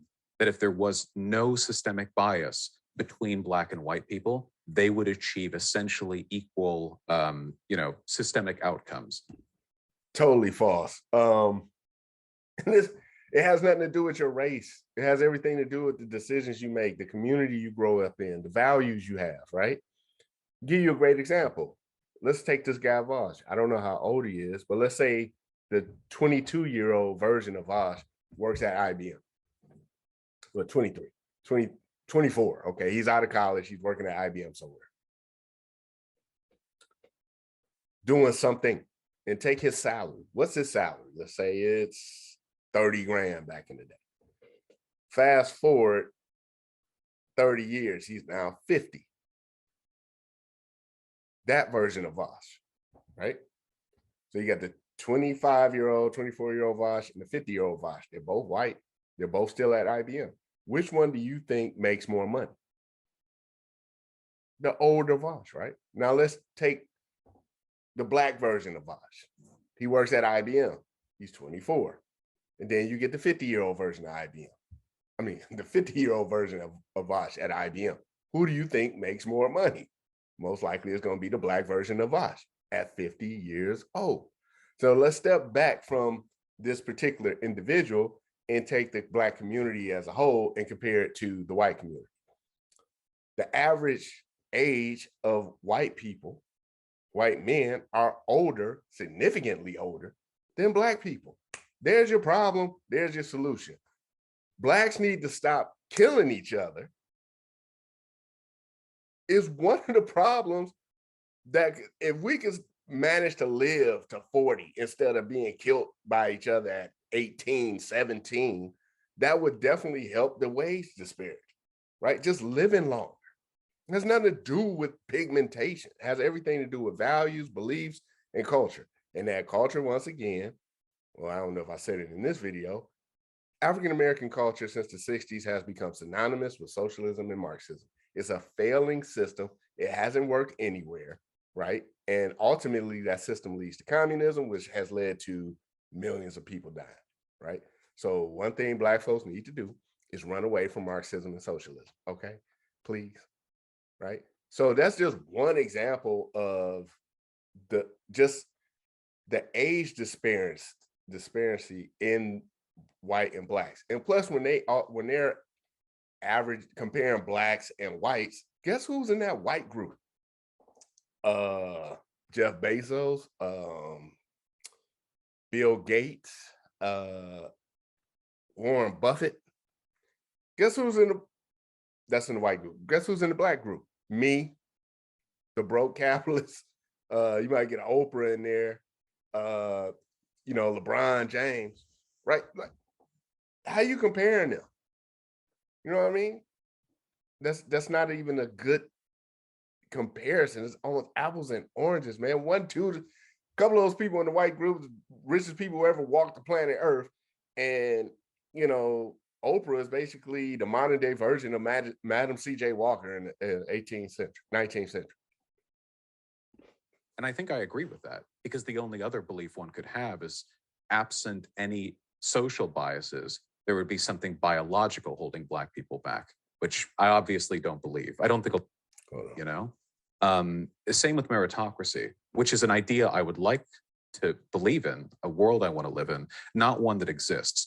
The argument of the critical race theorists is that in a world with equality of opportunity, we would essentially have equality of outcome.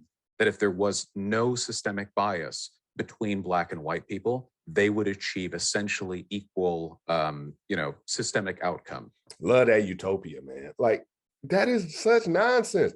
You don't have that in a single household. You have parents who love their kids the same. Let's say, Mike and Jan Brady. I'm sure, let's just say Mike Brady before he hooked up with Jan Brady, whatever. He had 3 boys. I'm sure they didn't all grow up. These are fictional people, but you know people in your life. Let's say you got, a friend who has 3 kids. I'm sure not all 3 of those kids turned out exactly the same. All 3 of them are CEOs of Fortune 500 companies with a beautiful wife and 3 other kids of their own, they both got, all 3 of them have vacation homes in France, right? There's inequality in outcomes, even in the family unit. How in the world are you going to have equality of outcomes with 300 million people with sharing different beliefs, values, right? What are you going to do with the Amish, right? They ain't going to be millionaires. They up there carving wood for people and they happy. You know what I mean? Like, what are you doing? This is what, we need to step back as a community, as an American community, but specifically African-American community, and say, look, man, this government stuff, this is a con game. These are pimps, straight up pimps, or a protection racket. Vote for me, I'll protect you from the racists. And vote for me, or I'll deliver you this utopia of equal outcomes. Don't worry about the decisions you make. Don't worry about the man you date, right? Don't worry about the woman you date. Don't worry about the degree you get.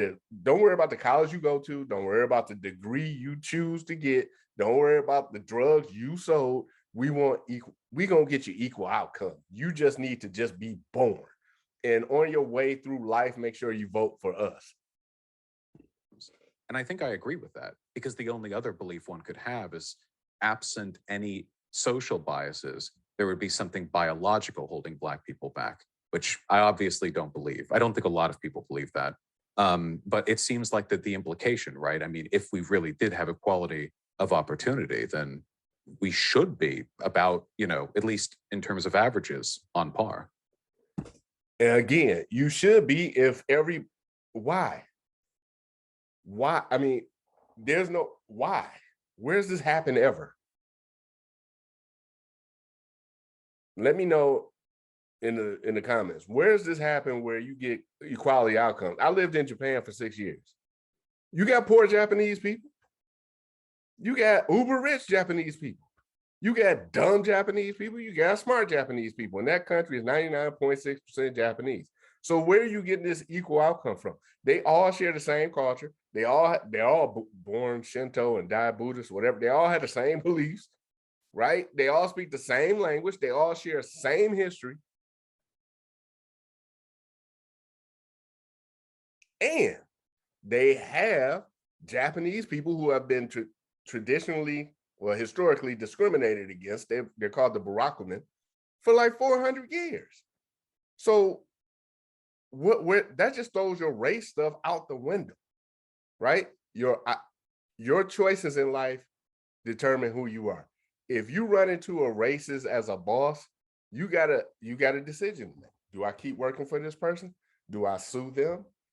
Do I become his competitor and kick his butt? These are choices you can make.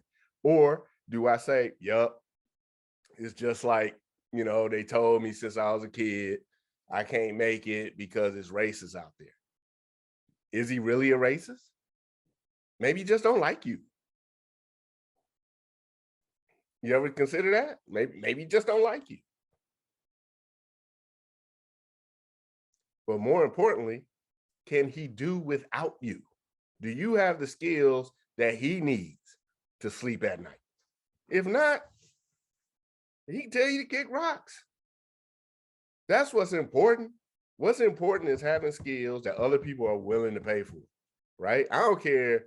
You got to be a new type of fool if you having a heart attack and you see a Black doctor on that airplane you on, and you're like, oh, I'm having a heart attack, but I'm racist. I don't want this Black doctor touching me. How many people out there like that?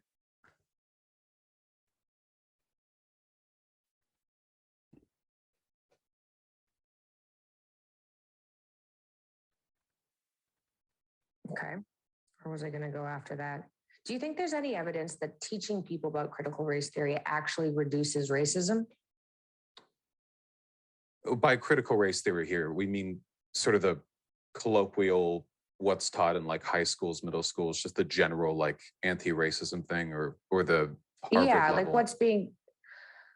Well, I mean, my view probably is that the Harvard level has just trickled down. And I mean, once it gets into high schools, like you said, it's not going to be the same thing that's taught in Harvard, but I still think it's probably trickled down. So whatever's being taught now, do you see that working?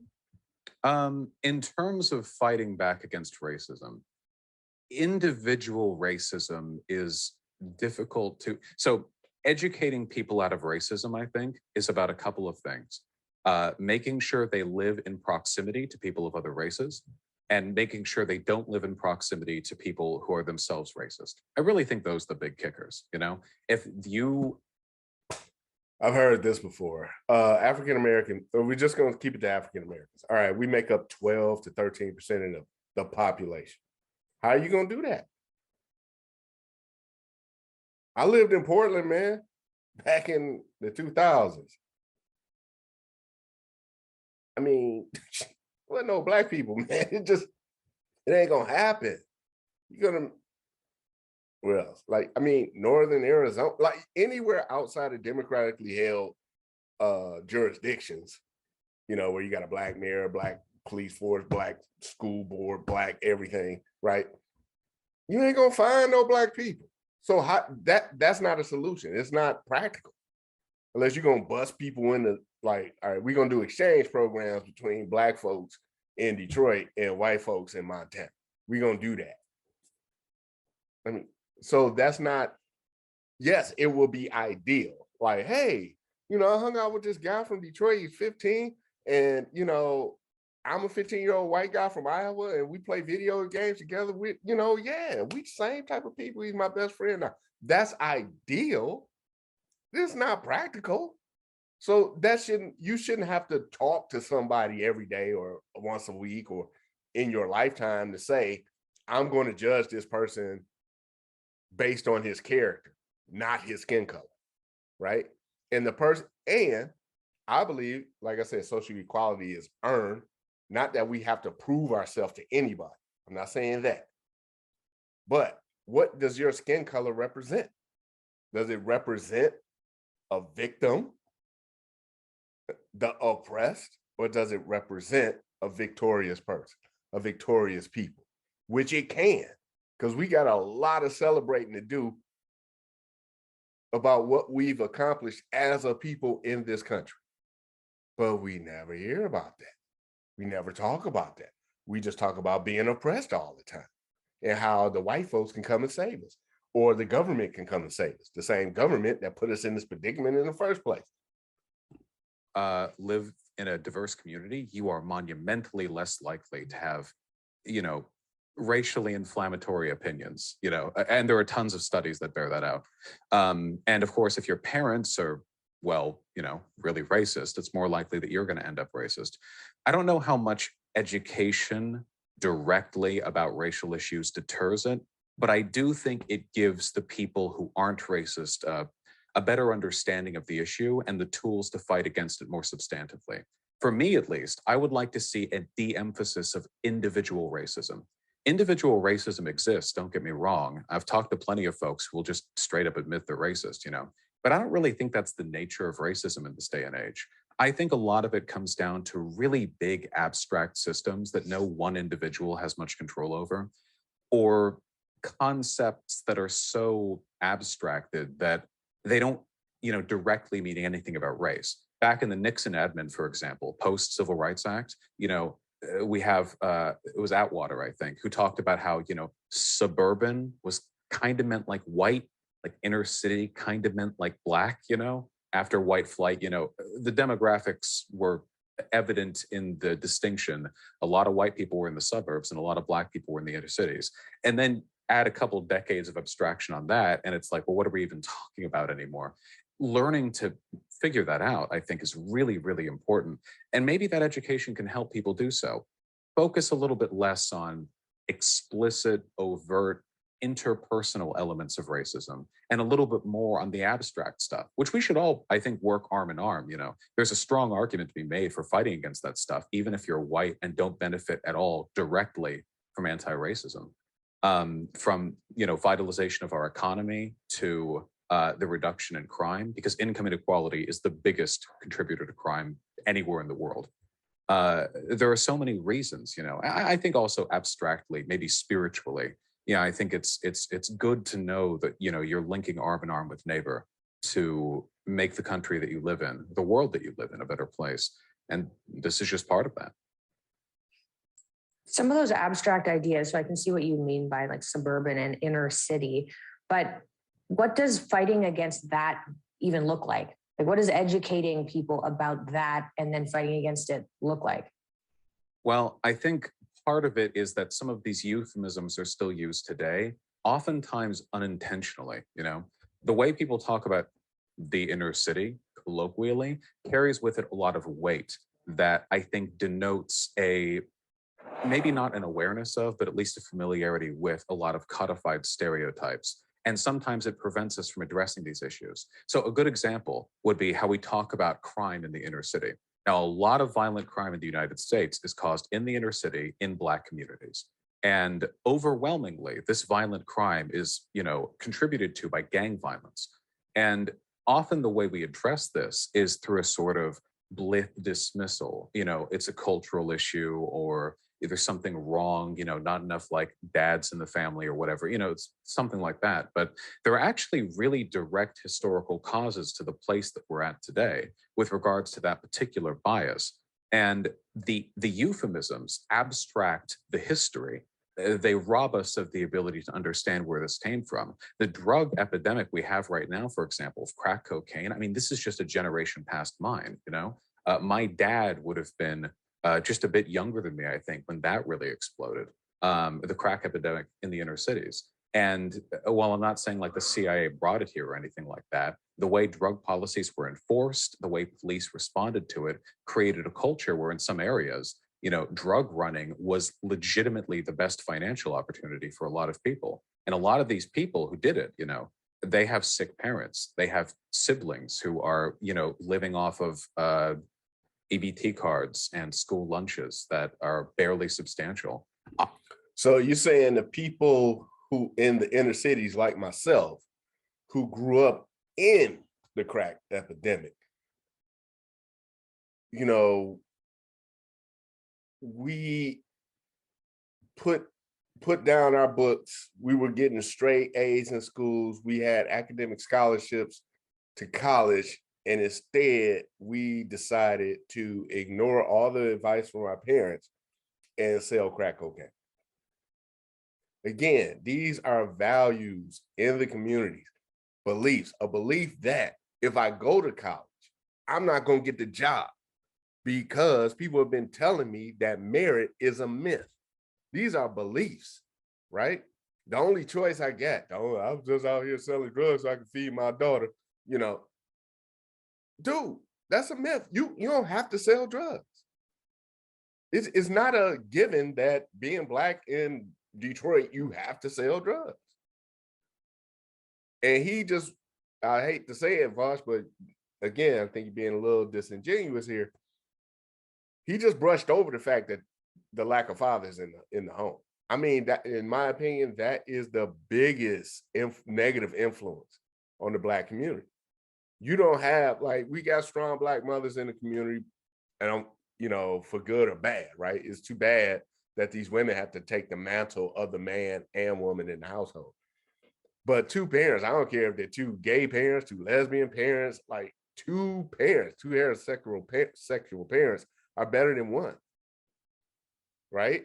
So if you're putting forth policies and pushing beliefs that lead to single family households, a belief in victimization, a lot of your identity is basically victim, it's easy to see why people turn to drugs. You can see that outside of the Black community now with fentanyl. People don't see a bright future. It's easier for them to say, oh, let me take this hit of fentanyl if there's nothing in the future for them to risk, right? If I was in high school and somebody was like, yo, Dre, got this heroin, dog. I'm like, are you nuts? I'm about to go to college. The last thing I need is to get hooked on heroin. Pass that beer. I'll take that. Heroin? No. Right? So it's a choice that the individual makes. I can tell you from the community that I was born into, nobody in Beverly Hills, was pushed into drug running out of economic necessity. But when you're playing averages, at least a few people will in the worst communities that have the worst economic opportunities. So I guess and this doesn't play either, because think about, he grew up in Beverly Hills. I knew some very affluent Black people growing up. All right, so you don't need to go out and earn extra cash, right? But think about the newly emancipated who had literally nothing. And I'm sure, I'm willing to bet my life that there were plenty of Black folks doing illegal stuff to feed their family. Was that the majority? Was that 51% of those people? Was that 75% or 25%? I'm willing to say no, because you know what the newly emancipated was doing? Selling books. They, for the first time in human history, a group of people went from illiterate to literate in one generation. So they spent their time earning skills that other people were willing to pay for because they no longer could rely on a master or overseer for their substance, their food, their shelter, their work, right? So fast forward 100-something years later, their descendants can't help but sell drugs. No, I'm sorry, man. You gotta miss me with that. what I'm saying is it's important. Who's selling keys to feed their family? You selling keys to get Mercedes, dope chains, power, right? To get rep in the hood. Ain't nobody selling drugs so that oh man, if I don't flip this key, my kid's gonna starve. Nobody. Now you might have started off hungry and somebody's like, dude, sell this crack and you ain't gonna be hungry no more. And then he's like, all right, well, I ain't got no other skills. I decided not to get any other skills. So this is the path of least resistance. So I'm gonna keep selling drugs until I get caught. To cut through abstraction because it leads to us essentializing some of these problems rather than identifying their historical causes, which then leads us to their solutions. How does identifying their historical causes lead to solutions necessarily? Great. Well, first and foremost, that it's an economic problem. The crime is caused because gangs fight over territory because, well, gangs do that, to protect their trade, their supply of, drugs. But Black people and white people don't actually use drugs in different amounts by any statistically significant degree. So why is it all in the Black community? Well, a lot of it is because the particular dynamics of urban city construction make it a little bit easier to run a gang than out there in like rural Wisconsin. But a lot of it is also because of the relative dearth of economic opportunities. Cut through the abstraction. We need a jobs program. And again, not targeted by race, prove your great grandfather was a slave and we'll give you a job or whatever. Jobs program sounds like communism to me. Again, if the people in the Black community, and I'm not like talking down to anybody. I mean, I've been, I didn't make the best choices in life early on. I made better ones later. But I've always said, well, I've recently always been saying we should be a community where the jobs come to us, not out of charity, out of necessity. Like these people in Detroit got the skills. They all can program, they all can code, the neighborhoods are safe. If I don't care what color you are, you got to go where your human capital is, right? Think about it. The only way corporations move into an urban center nowadays is if they get like massive tax breaks, right? And then they set up shop and then they bring in their human capital from outside of the city. And then the people that they brought in end up gentrifying the neighborhood because prices are so cheap because it's bombed out and depleted. It should be the other way around. It should be the neighborhood has all the skills. If you want to paint a euphoria, the neighborhood has the human capital that corporations want. And they move that corporation closer to that neighborhood to take advantage of that human capital.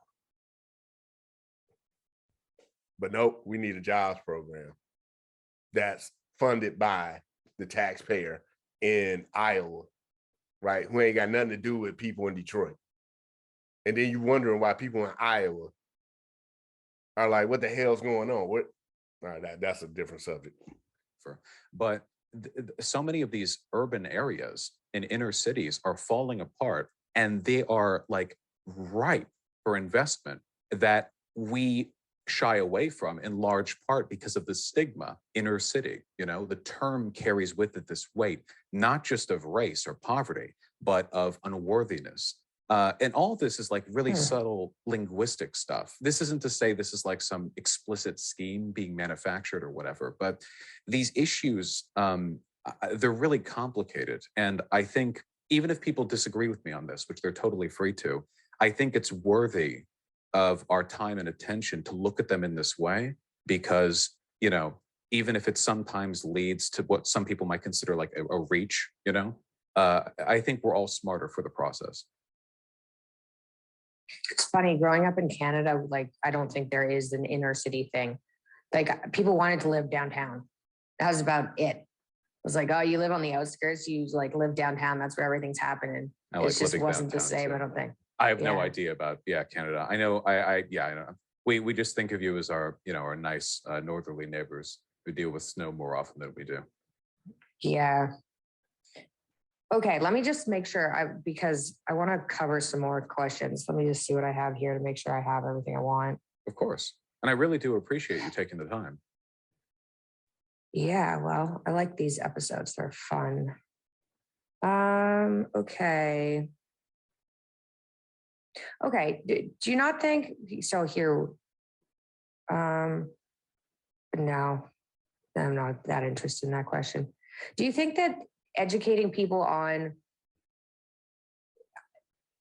do you not feel that the amount of time it would take to educate people on all the unfairness that exists between races, and then if we go outside of like racial studies, just anything, do you think the amount of time it takes to educate people on unfairness is actually worth putting in that rather than maybe teaching people how to make money? Well, I think Are people going to get wound up like trying to figure out where things went wrong, and rather than just how to improve problems that are, you know, happening right now? I think it's good to get people wound up. These problems are happening right now. I mean, we talk about it in the abstract, but there are tens of millions of Black Americans who live materially worse lives because of historical circumstance, and it's abstract when discussed at an academic level, but on a personal level, every dollar, missed is a dinner plate unfilled. There's always a direct tens of millions. So there's like what, 30 million or so of us. So at a minimum, like I think that's an overstretch, but I ain't saying there's no poor Black people. I ain't saying that, but a consequence of these things, even though, and I admit, I mean, they're abstract to me too, right? I mean, we're talking about like hundreds of years of history and like whole of America, 300 million people, but I know this does affect people, and being able to draw individual experience from that abstraction, I think is really, really important. So like a good example of this, for example, I think would be like male isolation, it's a really interesting topic. A lot of men feel really like, what's the term, wanderlust, a sort of disaffectation with the world as it is right now, I think. And that's like a really abstract issue. I mean, if you talk about it at length in a psychological or philosophical sense, you get into the weeds, but you feel it individually. There's a real thing at work there. I think a lot of people, at least I can say for my audience, people who have never had words put to that phenomena before, I think they appreciate it being pointed out in those ways. And I think we can do the same for a lot of these issues.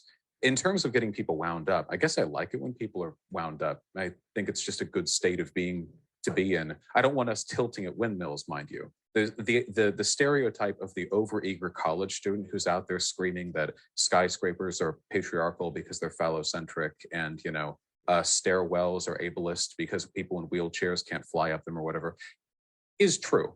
College students are obnoxious. I will not deny that. I will not lie to anyone and pretend that's not the case. But the spirit there, I think, is good. Could it be because of the stuff you're teaching them in the elementary school? I mean, I'm just asking. After all, the Enlightenment thinkers upon which this country's ideas were built were also annoying, college students in their time. And if you go back and read some of their earlier stuff, they were annoying. I mean, know-it-all, stuck-up, rich, snooty boys who threw a bunch of ideas at the wall. But like, hey, that's life, right? In terms of what we have right now, I don't think there's a trade-off there. I think that people who are individually motivated feel a greater drive when they can give name to sort of ephemeral, abstract problems that may be hampering them in some ways. And I think people who aren't that motivated, people who don't have a lot of drive personally, which is unfortunate, regardless of the race of that person, I still think there's a benefit to understanding the nature of the beast. Maybe that can, if out of spite, nothing else, motivate them. I know, for example, I'm an anti-capitalist, so, this is more particular to me, but I know a lot of people are really unhappy. Ooh, arch enemy. Broke capitalists in the house. I want to ask him, if you ever see this question, if you ever watch this podcast, anybody else can answer this too. Can you truly have capitalism with a fiat currency backed by nothing? Happy with the working world right now. And if sometimes it manifests as this listlessness, like wake up at 6 a.m., go to the job, make barely enough money to pay my bills, go to sleep, ad infinitum until you die. And some people think, well, is this all life is? And unfortunately, for a lot of people, it will be just as a matter of odds. But if you can understand why things are that way, what forces are at work, maybe you can feel like less of a soul wandering through purgatory and more of an active agent in these big processes that are taking place. Yeah, or maybe you should be taught to stop feeling sorry for yourself and work harder. But I mean, I'm pretty disagreeable, so. Well, there are plenty of poor people who work really, really hard, right? I know, for example, that I had friends who grew up in East LA, Korean kids, you know, their moms who work like 3 jobs a day, can barely make enough. Rent prices go up, you know. I think we have an easy time understanding when things aren't fair in the past days. Like if you went up to a coal miner in 1872 or like a textile manufacturer at the turn of the century, you know, like you look at them today and it's like, okay, obviously they're getting screwed over, you know, clearly as they're being packed into like, you know, buildings with no fire codes, 3 families to a bedroom, and then they work for 12 hours a day and they lose their hands in the textile machine. Like now, of course, that hives, breaking down the hives. There's a huge mistake that we make, and I think it may be universal. We compare our modern day morality to the past, right? And we look at situations that may have been a minute amount of time as if they were cradle to grave amount of time. For example, if you were a coal miner, maybe, just maybe, you worked there for a while, saved your money, started your own grocery store. You wouldn't have been able to start your own grocery store unless you worked in the coal mine, risking life and death, right? Without the coal mine, maybe you couldn't afford the family you had, right? So there's no perfect solutions here, right? And like she said, maybe you should work a little harder. And like he said, there are people who work hard and still are poor. That don't mean they will always be poor, right? You work your ass off for 10 years, you still poor. 30 years, you're still poor. All right, maybe you need to make another choice about how either you spending your money, where you living, or you can look at that. I want to go down this rabbit hole and I won't here, but you can look at the relative purchasing power of your currency relative to your labor. Okay, real quick. In 1975, with $1, I could buy a Snickers, a soda, a bag of Lay's potato chips, and 25 pieces of penny candy. Today in California, with $1, I cannot buy any penny candy because they don't exist. So let's just go with another example: 2 Snickers, a soda, and a bag of chips. Today in California, as I record this, I cannot buy one of those things with $1. Looks obviously bad, but I think we can live in a better world than the one we do today. And I'd like to believe that in 100 years, people will look back scornfully at the system we have now. And in that future, it would be as tasteless to look back on people working today and say, oh, why don't they just work harder? You know, they could have gotten themselves out of it, as it would be for us to say the same thing to a coal miner in, you know, Appalachia, 1872. I guess part of the issue I have is what's the solution here? Because I mean, you said something about being, well, you said anti-capitalist. I think you mentioned Marxism earlier. But even like, doesn't that involve redistributing wealth for people who have a whole bunch of money? And aren't those rich people just going to go somewhere where their money isn't taken? The problem with capital flight, it's a studied phenomena. I don't know if it's as much of an issue as people claim it to be, but let me speak on this. I grew up in Detroit, and in the 50s, Detroit, if you look on the map, there's a city called Highland Park and Hamtramck inside of the city of Detroit. Yes, it had its own municipality, you know, mayors. They both had their own mayors, police departments, fire departments, right? And they're within the city of Detroit. Highland Park was the most affluent city in the world at one point, like in the 50s. Detroit was the most affluent city in the world at one point in the 50s. and it was ran by a Republican government. As soon as the Democrats got in there, and what are the Democrats? Socialists. And what are they doing? Redistributing money. And what happened? Capital flight. So by the time I was born, people were leaving Detroit like roaches with the lights on. And when I say people, I meant people with money, because the people without money couldn't leave, or could leave and was scared to leave because you didn't want to go out to the suburbs where everybody was telling you Klansmen were waiting on you at the stoplight. Right? So just like during slavery times, you got Black people in this one area, concentrated area, and unlike slavery times, we could vote. Right? So capital flight is definitely a thing. Trust me, what's happening in California today happened in Detroit when I was growing up. You get these liberal politicians in, they pass all these ridiculously stupid progressive laws, right? Purporting to help the downtrodden and da-da-da-da-da. All they're doing is redistributing wealth. And the people with money who are able to leave, ghost, gone. Bye, Elon, right? Chevron Gas, which used to be down the way from me, gone to Houston. Now, the problem is we get into a point where the whole world has become a globalized socialist system, and it ain't gonna be nowhere to run except on your yacht in the middle of the ocean in international waters, but I digress. I think at the end of the day, we live in a democracy, and I don't like the idea of civic policy being held hostage because we're afraid of the greed of a few people at the top. There's not really any such thing as a redistribution of wealth, after all. The existence of wealth where it is right now is as artificial as any redistributions program would be. The existence of a state, for example, allows for the protection of property rights, which is the only reason why factory owners get to keep their factories instead of being bludgeoned to death by their workers and having the workers take everything for themselves. It's the reason cops guard banks and the like.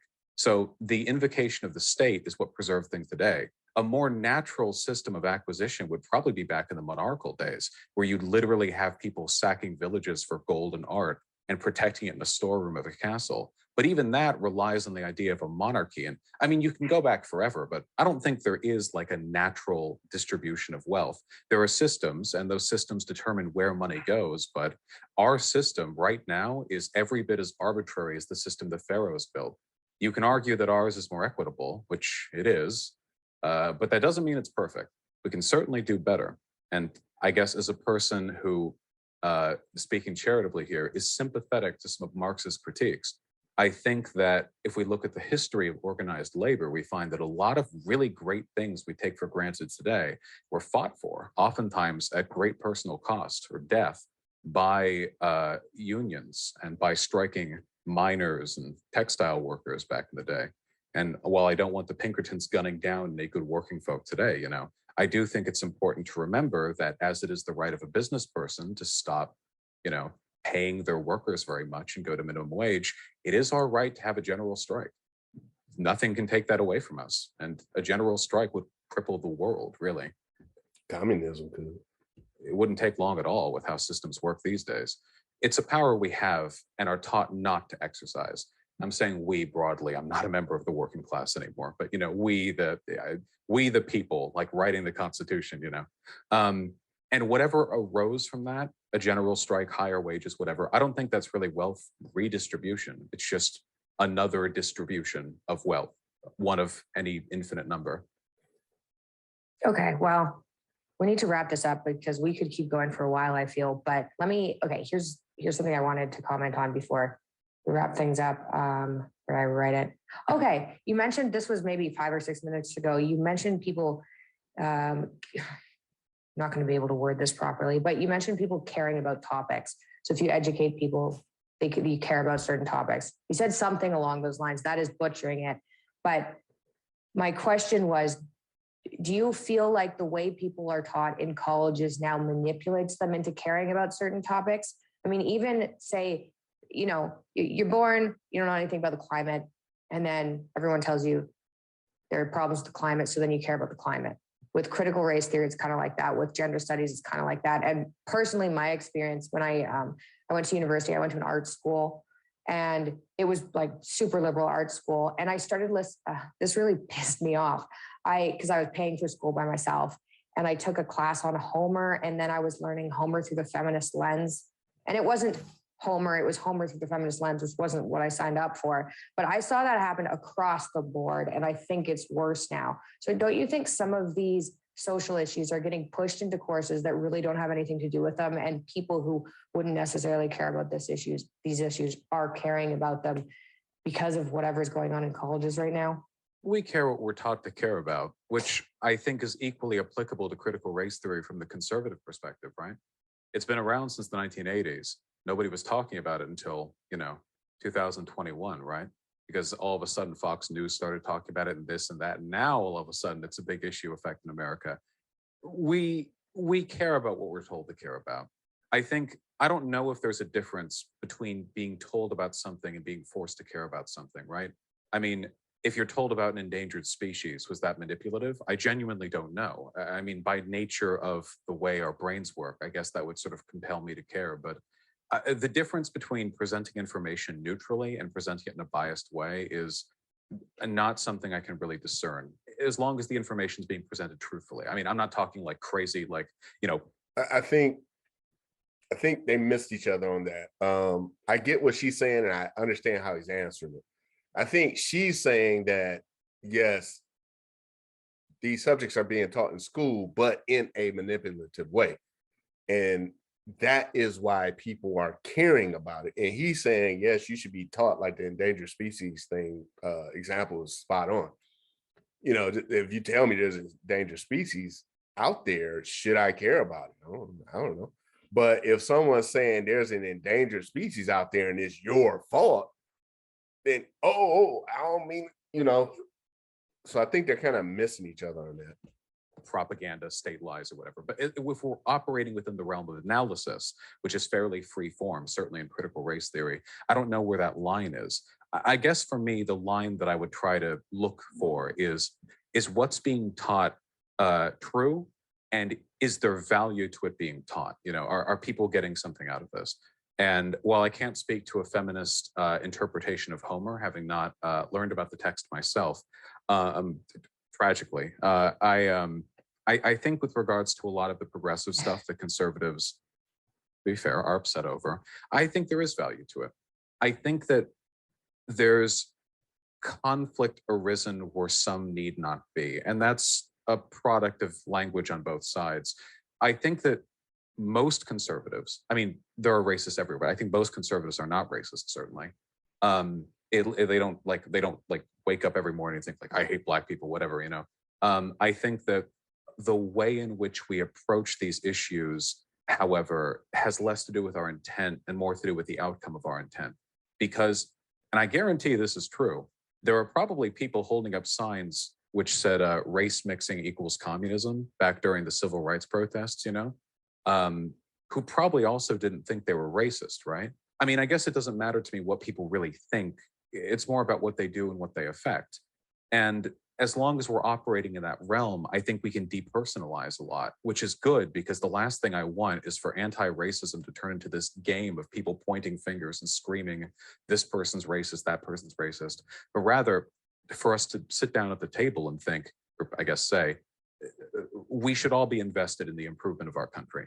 Infrastructural improvements, this should be like a non-issue, When it happens, it's good. It's simple as that. We should look at the data, look at what we have, and we should at least be open to analysis. There are points of critical race theory I explicitly disagree with. And there are plenty of leftists who fight within themselves all the time. Critical race theorists are fighting against each other all the time. There are, storied, like some of them have real personal grudges against each other. It's really funny. It's not a monolithic, like ideological totality to grapple with. It's just things have gotten more progressive across the board. This is one of the more esoteric expressions of that trend.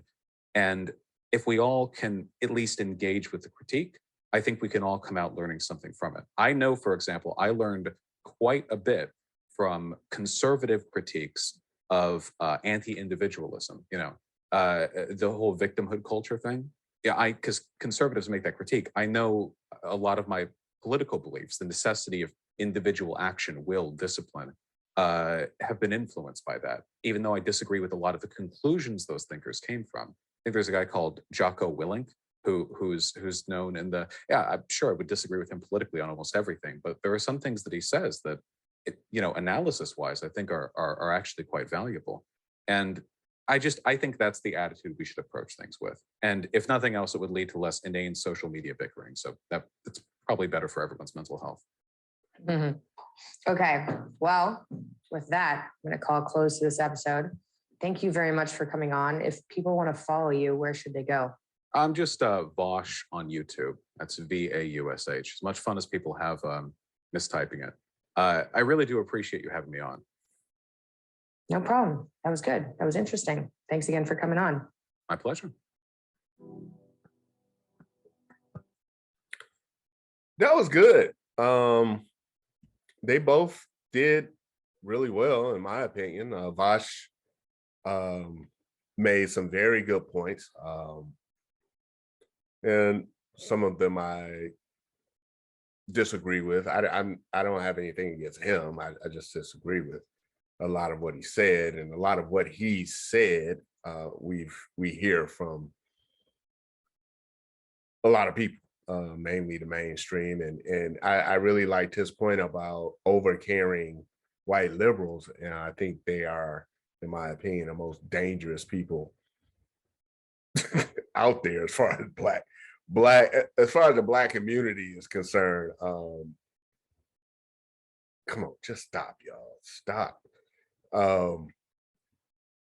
Yeah, and she did well too. I mean, it wasn't really a debate type of scenario. She was just asking some pretty good questions.